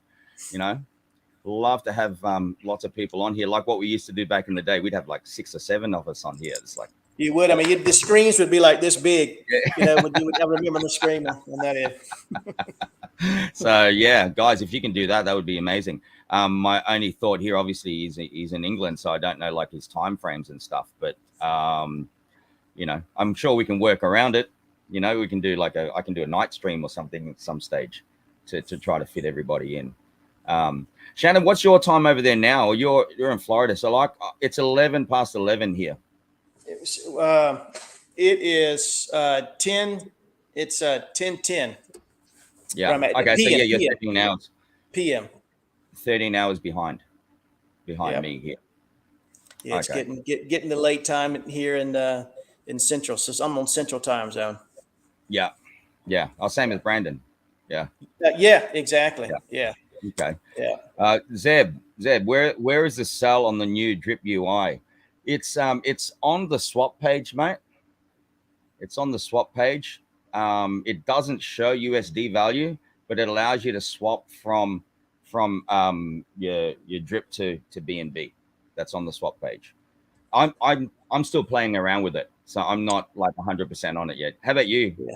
I just played around. Actually, I went and did my high compound on the old site just because I needed to do it real quickly. You know, I'm still going through it. I've made a few transactions on the new UI, but I'm still going through everything and seeing how it's organized between the dashboard and the faucet and just kind of going through it. So to understand where everything's at, but overall simple swaps and hydrates and withdrawals or claims is pretty simple. I'm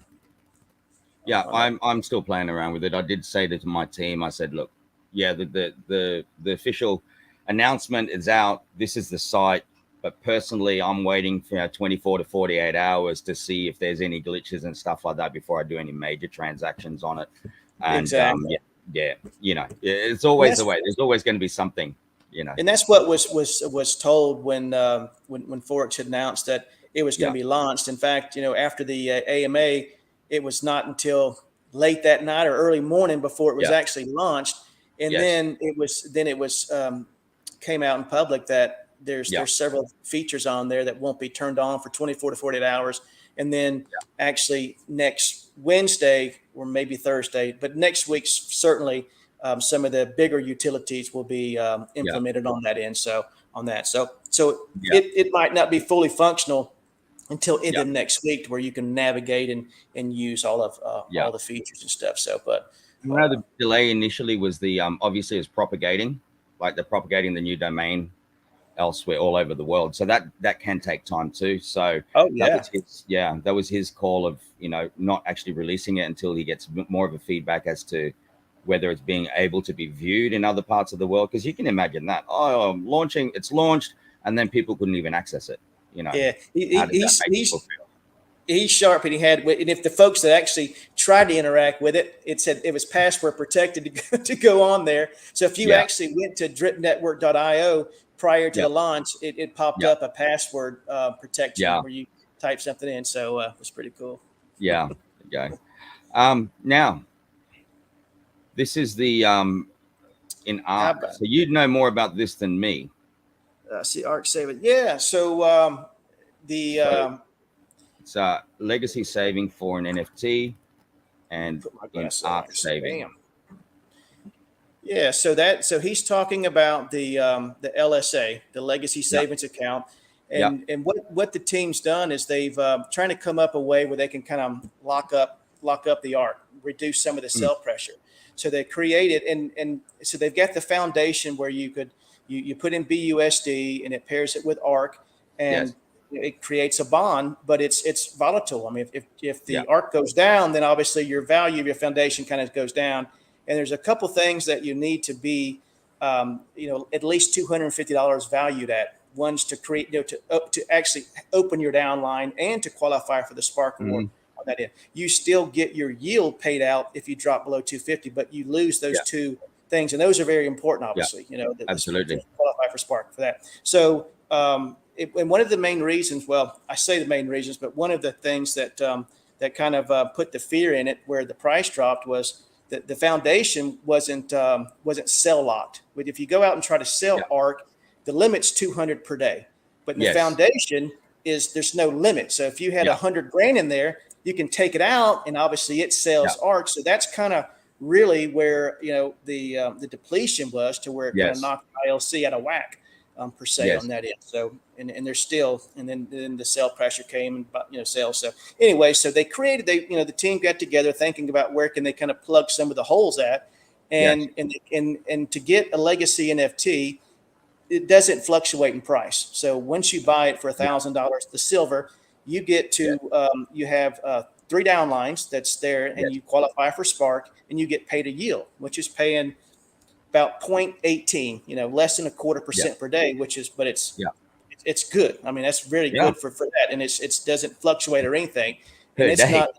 Yeah, and it's separate from the RI DApp, so it doesn't matter if on that end it's got its own. and it's got its own or external resource income coming in down the road as well. So that's going to be a big deal. So that's really important, and that's and that's a big chunk of the investment opportunity, I think, is the legacy NFTs. Now, our IDAP's good, but it's it's good and bad. But this is a stable deal investment, and there's so many external resources going in. So what they've done was is they allow people to go ahead as like a savings account, and they're reducing the sales tax for ARK, so you can deposit bond, BUSD, or ARK into to the savings account, and it will build up and build up. It turns it into BUSD, so it doesn't fluctuate. The value's there up until you save enough to put $1,000 for your silver NFT, and automatically it'll mint you a silver NFT. And so that's kind of, and the ARK is being deposited. It's burnt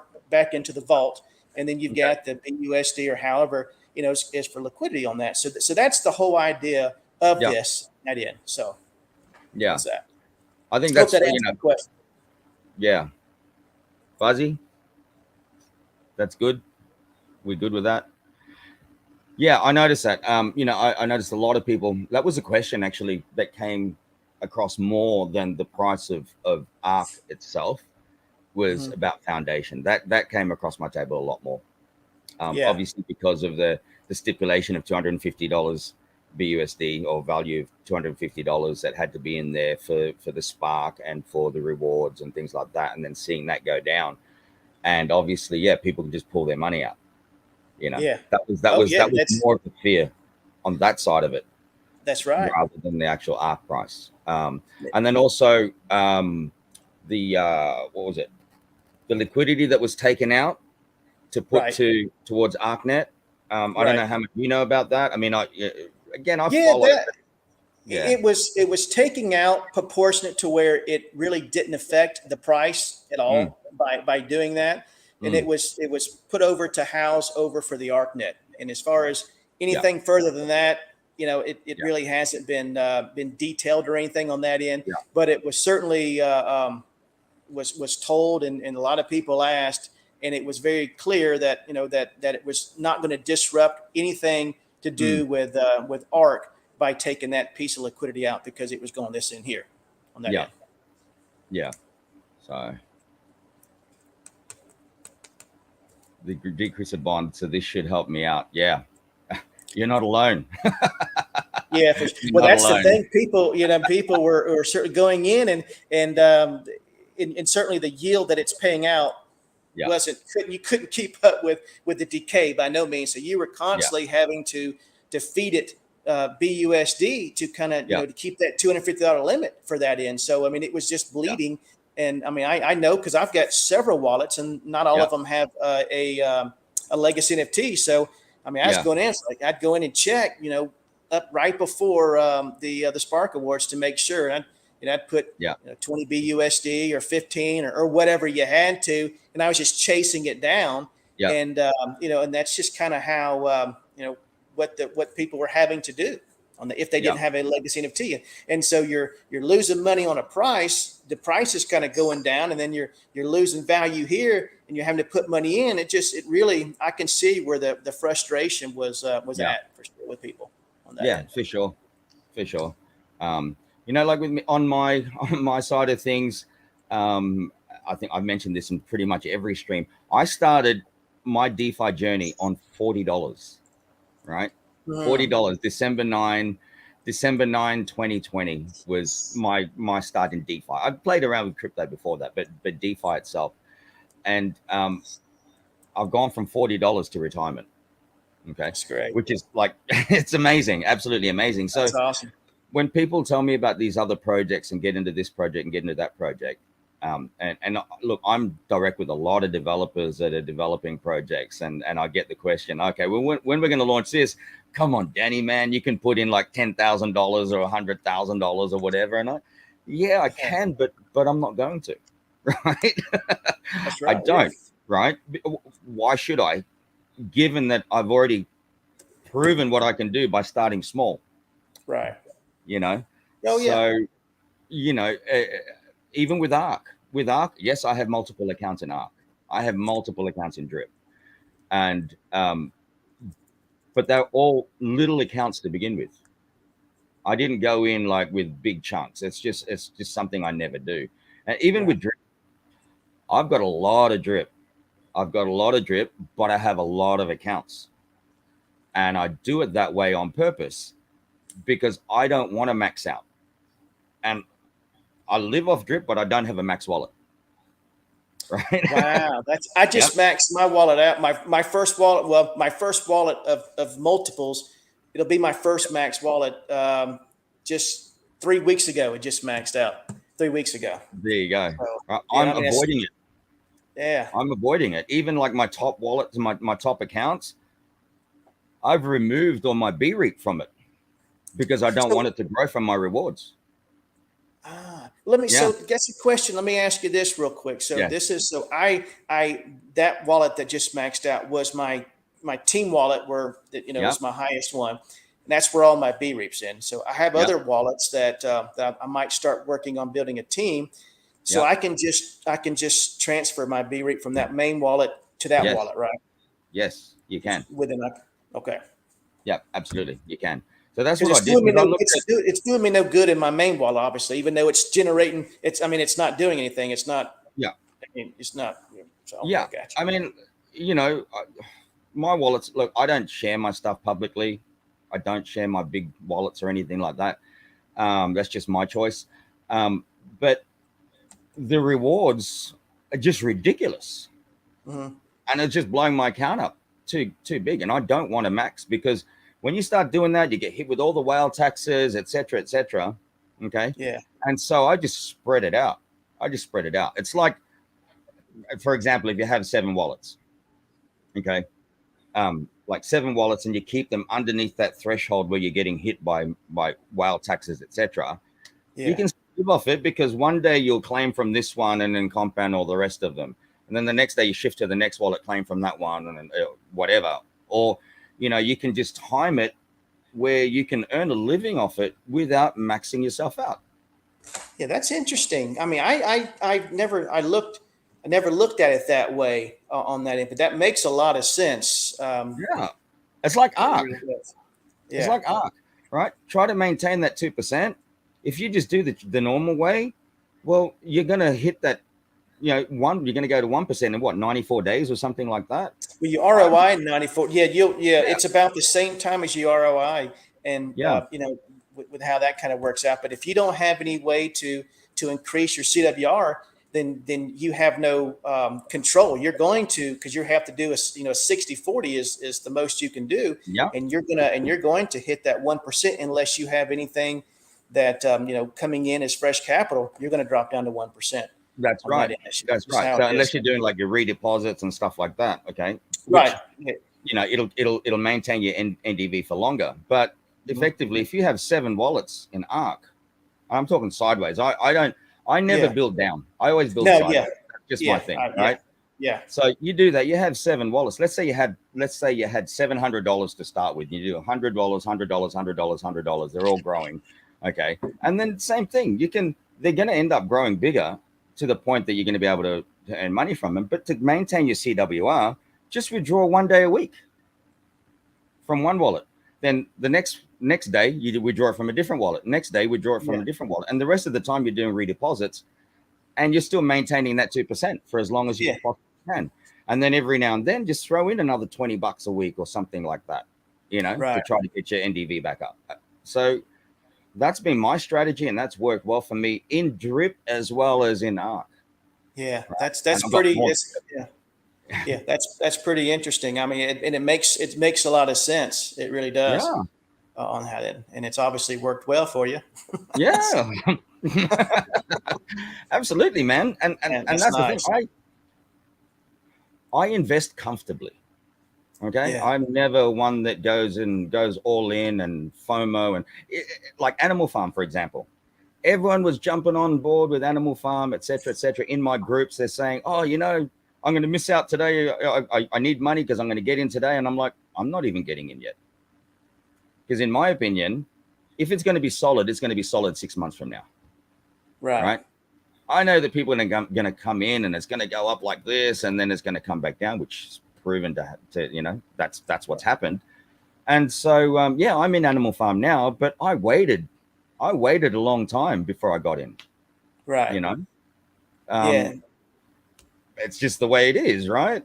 It is. I mean, that's Got just your strategy, you know, and Yeah. that's kind of what we're, and that's what, you know, really everybody needs to, you know, take heed to and follow their own strategy. But if something makes sense to you that's working for somebody else, then great. But everybody can, you know, works their own way and does their own Yeah. strategy and what worked for them. And a lot of people just like to get in at the beginning and ride that price appreciation if they're lucky enough and if they're smart enough to sell instead of thinking. Because I don't, and you know, and someone the other day we were talking about some stuff and I said, I don't know of any crypto or any stock that has just steadily gone up in price. I mean, everything comes down. So it to me, because we were talking about ARK, and I said, so if you look at where smart money is made, right now is where the smart money is made at. When you look at a solid project that's in its down low,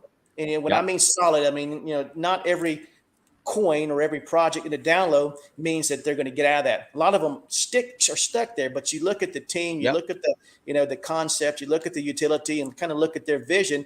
And if it makes sense, then there's a good shot that it's going to go back up with all of the insight on that end. And that's the way I feel with ARK, because, you know, just knowing the team and seeing all the innovations and, you know, and where they're wanting to take it to, that Polygon SK, that, you know, that the second layer, that EVM, that's some really cool stuff, man. So, you know, that's just, so that all of that coming on, that just, it makes sense to me. So to get in on something that was stable for 6 months and now it's, you know, it's kind of down here a little bit, you know, there's a good chance, not guaranteed, but there's a really good chance that it certainly is going to propel. And if not the DApp, there's other functionality of, you know, of ARK with the utility. That's certainly well with ARKNET with their new, you know, the different things going on. So, but I mean, at the end of the day, it's a smart contract, right? It's doing what it's doing. It's code. It's like drip. Okay, even if the price is where it is now, it's still doing what it's supposed to be doing. Okay, that's right. I don't know. Were you ever in Flow? No, that was right before my time. Okay, so Flow, I'm still in Flow up until today. It's been exploited. It's had this, it's had that, and it crashed and people have pulled away from it. I'm still making money on Flow today. It's a smart contract. It's still sitting there, still doing what it's doing. All right. So it's still, and it's more stable than anything. Right. The price dumped, like really dumped, but it's stable. Now, my thought the other day, what if someone just came in and put $1 million in it? That price would go back up again. Right? Certainly. Yeah. Right. So even with me, even coming in now, the thing is that that it's so stable. Yeah. That you'd need a fair bit more money to come into it now, because the Tron gas fees of Tron are like ridiculous now. So you'd have to have a substantial amount in there to be able to cover those fees initially, right? But the thing is that it's a lot more stable than all these other projects, and it's considered as a dead project. Huh. Wow, that's interesting. Yeah. But you're right. That's as long as you could connect to it. Well, actually, you could connect through the blockchain on the blockchain to interact with it if you needed to. That's right. And that's, you know, if the front end didn't work. So it's just and so it's coded. It still works. You know. Yeah. And I tell people, they go, "No, there's no way." I said, "Yeah, I've got multiple accounts in Flow." You know, the coins are up into the millions, but the thing is that I'm still making money off it. I mean, it's not a lot of money, but it's still money. Yeah. And if I had put in more money, you get a lot of a little. You get a lot of little money makes a lot of money. You know, and then make, you know, you get it scattered out. And I'm gonna tell you, and I'm almost embarrassed to tell you, man, but I you know, this, I'm still not as proficient with all of this and stuff on that. But I started doing some test nets for airdrops and things, and with ZK when it came on, there's and if you could set your alarm and come to the ARK podcast, it starts at 3:00 Central Time, my time, and 4 a.m. for me here.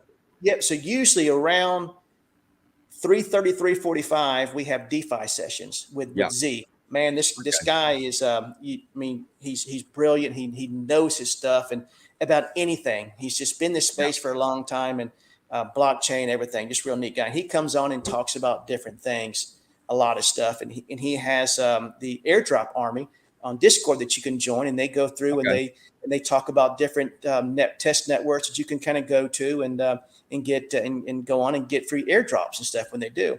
So I went on ZK Network and went around and did things and went on and staked some stuff. And man, I don't even remember the which ones I went on, because I did like 4 or 5 different ones. You could go on and do a transaction, stake a little bit, and I got out of it. And then, but I don't remember the dapper, what I did with it there. So I've got some stuff out there that I don't even know that's generating right now. So, that would be, if there's a way, because, MetaMask, when you go into the browser, sometimes it saves a little bit in there, but you want to, clear your history a lot of times on that. So if there was a way that you could come up with some type of little DApp or some little app or something that can log all of your investments that you have, all the different ones, your drip, your ARK, your P, all that stuff, where you can just connect the different ones when you want to on that end. That'd be kind of a neat thing. I don't know if there's anything out there. If there is, man. Well, we have one for drip.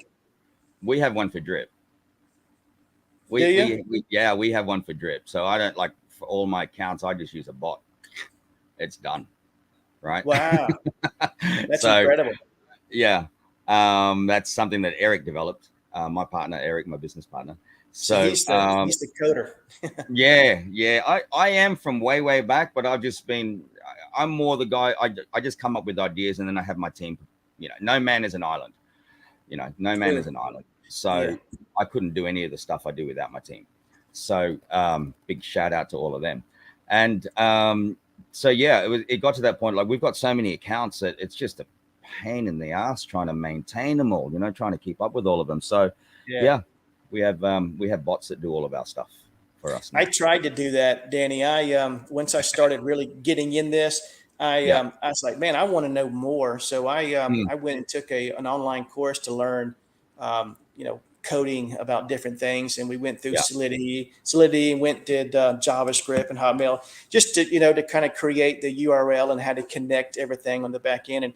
And I'm going to tell you, it's very, very, very complex. And if it maybe 15 years ago, I'd have the patience to actually learn, but man, I really wanted to, because man, this really, it's so fascinating, but I just don't have the patience to learn all of that type stuff, even though, once you learn the stuff, the different things that you pair it with, I just didn't have the patience for it, but I was able to do a little bit. I can read a little bit of Solidity and some Python and some small code, but and kind of make it out a little bit, but I couldn't execute, from beginning to end or nothing like that. I can create an NFT, I could go on and, do stuff like that, but which is, it's not real hard to kind of do, especially with AI now. Now you just go to Art or ChatGPT and just copy and paste the code and tweak a couple things, man. That's insane. It. Yeah. Crazy. I can read code. But I'm not one to sit down and I can't code anymore. It's not my thing. Same as you, man. My attention span is it's not there. I'm more into the creative stuff, and I'm not so much of a nerd anymore. I used to be a nerd. Now I lose my thing. I lose my. I get my mind start going, and my mind's going this way, and coding, I can't catch up with it. So I lose my drive on things on that. So you really got to be proficient and just kind of flow with it, like a painter. Yeah. Well, I find I'm 52 this year. Okay, I'm turning 52 in August. I just turned 50 this year. There you go. So as males, our testosterone levels go down, and then our focus goes down and stuff. I've actually started taking ashwagandha, bro. Ashwagandha? Yeah. I've heard of that. Yeah, I've heard of that. Yeah. Freaking brilliant. Huh. Brilliant. And the other one I was taking was Tonkat Ali. And people say taking Tonkat Ali, it's more for the male, morning woody. Yeah. Right?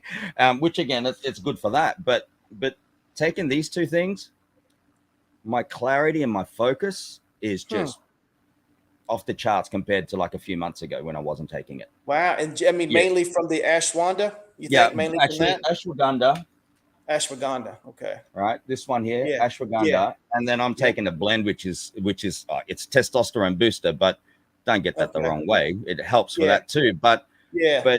you know, obviously at our age, you're only producing X amount of testosterone compared to what you used to, right? Right. And for a man, that's obviously very important. But I've found, and not not plugging this at all right, but I found like my recovery from injuries is so much faster.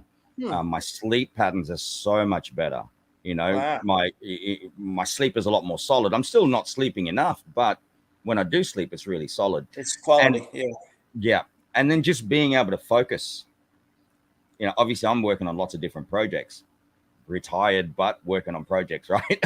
Yeah. So, and I've needed that because my mind wanders off, man. My mind goes here and there, and I find it very difficult, like trying to come up with all my, you know, all the marketing plans and things like that. It takes me months to do it because I lose focus.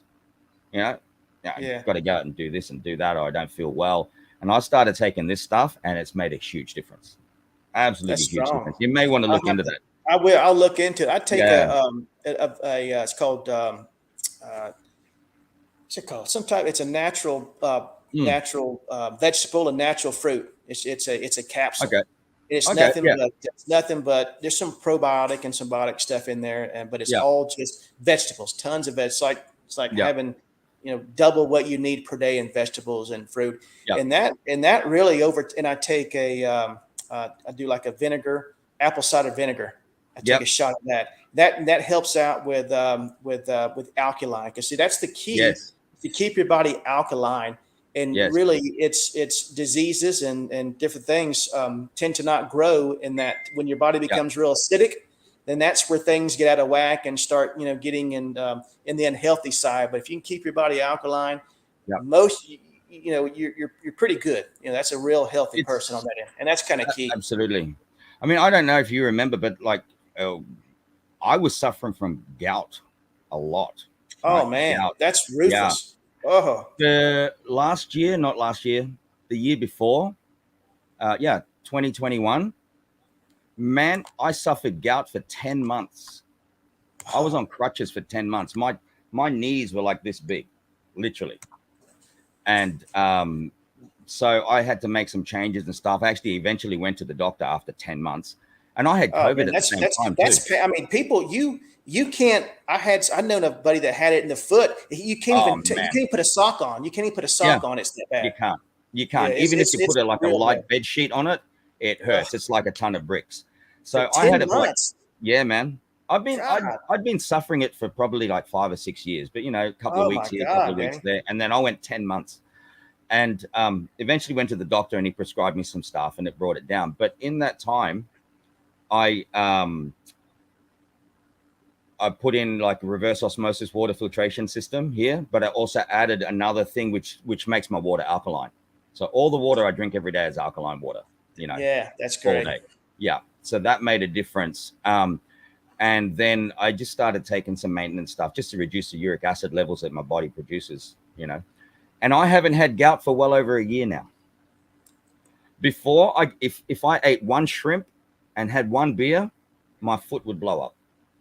Just on one. Yeah, it got that bad. Whereas now, I was eating shrimp the other day. I'm fine. I'm drinking alcohol and I'm fine. You know, that's awesome. To where you, I mean, wow. So you're not on all this medication, and that's the key. It's not get hooked on any type of medication unless you just absolutely have to. But if you can treat it like you have with this natural way, I mean, that's what's very important key as well. Yeah, it's man, it's made a difference. I mean, back then it was like, holy shit, you know, this sucks. And it's like here in my office, I've got different levels in my office, and where I'm sitting right now, I'm probably about 1.5 feet down compared to my ledge over here. And so I've got to step down into my office. It's like a sunken area. Yeah. And trying to do that on crutches with both your knees like this big, not good. Wow. And I'll even mention trying to go to the toilet when you can't bend your knees. Oh my gosh. That's insane. Trying to get out of bed. Dripology, he said his boys had it in both ankle and his wrists. Yep. Man, that would be your total paraplegia. You couldn't move. How in the world can you eat? With Exactly. being, wow, that's bad. It sucks. I mean, mine started off in my feet and stuff like that because I was in another business a few years ago, and I took one of my guys with me. We went out of town. We went to this place to do like a big presentation and stuff like that. And then after the day, we went down to the lobby. We thought we'll have a few beers there, and all the stuff they had on the table for us to eat while we're drinking beers was all prawns, shrimp.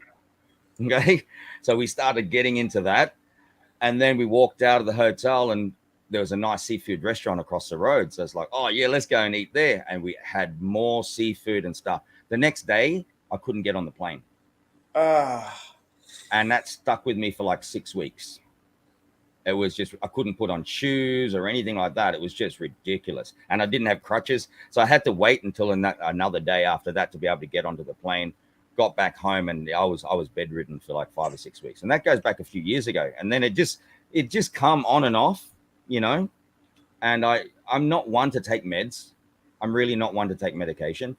But it got to that point that, look, I've got to do this. It's like 10 months, you know. Yeah. And again, I had COVID at the time for a month. So suffering from COVID, suffering from uricemia, so my knees were like that, dude, it was a pain in the ass. But I was so thankful for Drip because I was still earning money. That's awesome. There you go. That's the true form of passive income. Oh man, love it. You know, gotta love it. That's awesome. Yeah. So there you go. Awesome. But man, Shannon, I think we've been going over 2 hours now. I don't know if anyone else has got any questions out there. I'm not going to do a giveaway this week. We did a giveaway last week, but I'll definitely be back on again next week. We'll probably do one then. Nice. And I've been doing my giveaways just in BNB now. So I'm not saying I'm going to airdrop in Drip or airdrop in ARK. I just do it as BNB. You know, do whatever you want with it. I think the person that won last week, they went and bought like. That's fair because, you know, you're not promoting, you know, we'll talk about everything, but hey, here's BNB. You know, you put it where you want to put it, or you cash it out and buy yourself a beer or whatever. But here you go. That's good. I like that. That's good. Drip is alkaline. Right on.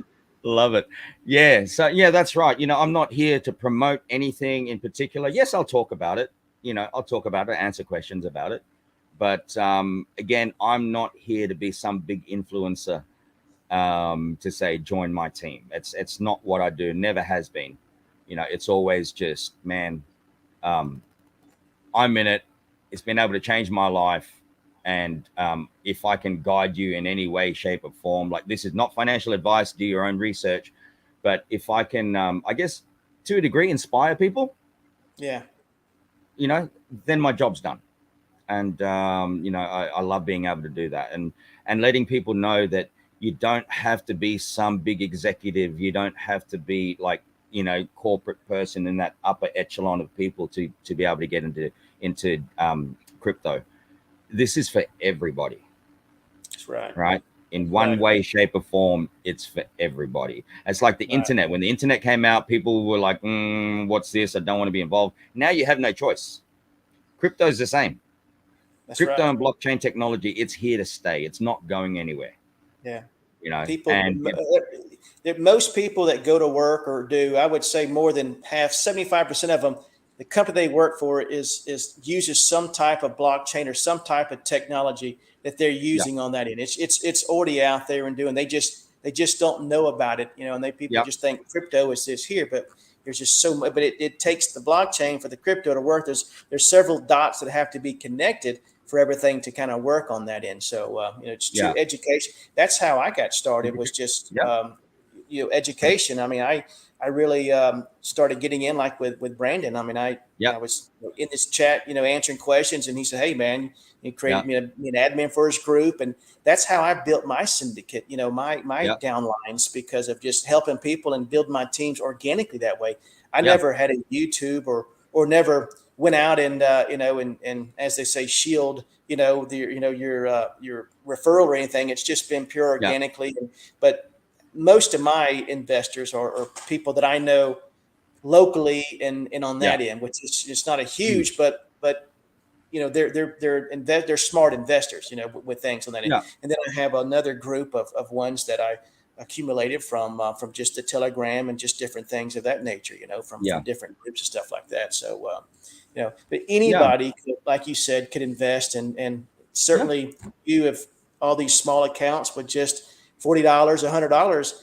That's anybody could, you know, could come up with something like that to put in and just roll the dice, you know, and that's what you got to do. You know, look at that. I tell you, man, when I started in the DeFi space, it was at a really bad time. We're in the middle of that pandemic, right?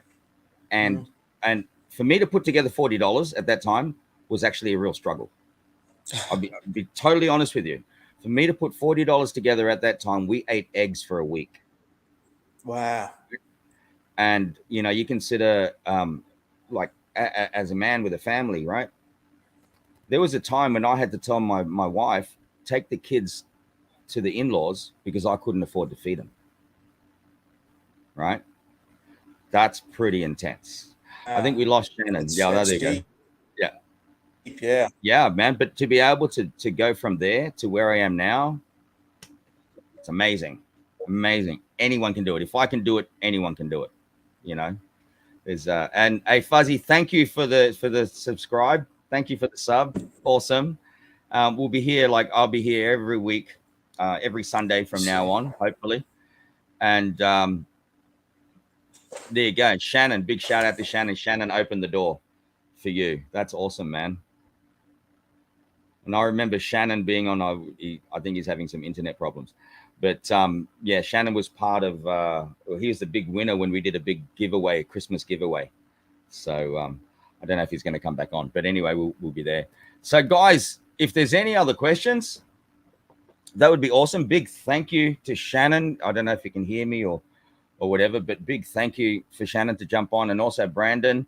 And guys, again, if anyone out there has got an inroad for me, please, if you have an inroad for me to get Driptopian on one of these calls, I'll put this up here. Zeb, I was here when Danny started, ignored him due to his gout. And then he got on. So yeah, unfortunately we lost Shannon there, but guys, thank you again. I'm going to do one more of these just as tradition. Just as tradition. Alak-Azul, thanks for tuning in. Thanks for tuning in. We'll have another session next week. Hopefully more guests on here. Time to have a lot of fun again, and we're back into it. We're pumped. Thank you for everyone that's tuned in, and I will see you again next week. If you have any questions or anything, I've put it into the chat there. There's my my Telegram. Hit me up on Telegram, and I'll help you out whichever way I can. Please, if you haven't subscribed yet, please subscribe. Smash the like button to get us out there, and have a fantastic weekend if you're still on your weekend, and have a fantastic week as well. Later, champions. I'm just going to do one more quick plug here of this thing. Just a sec.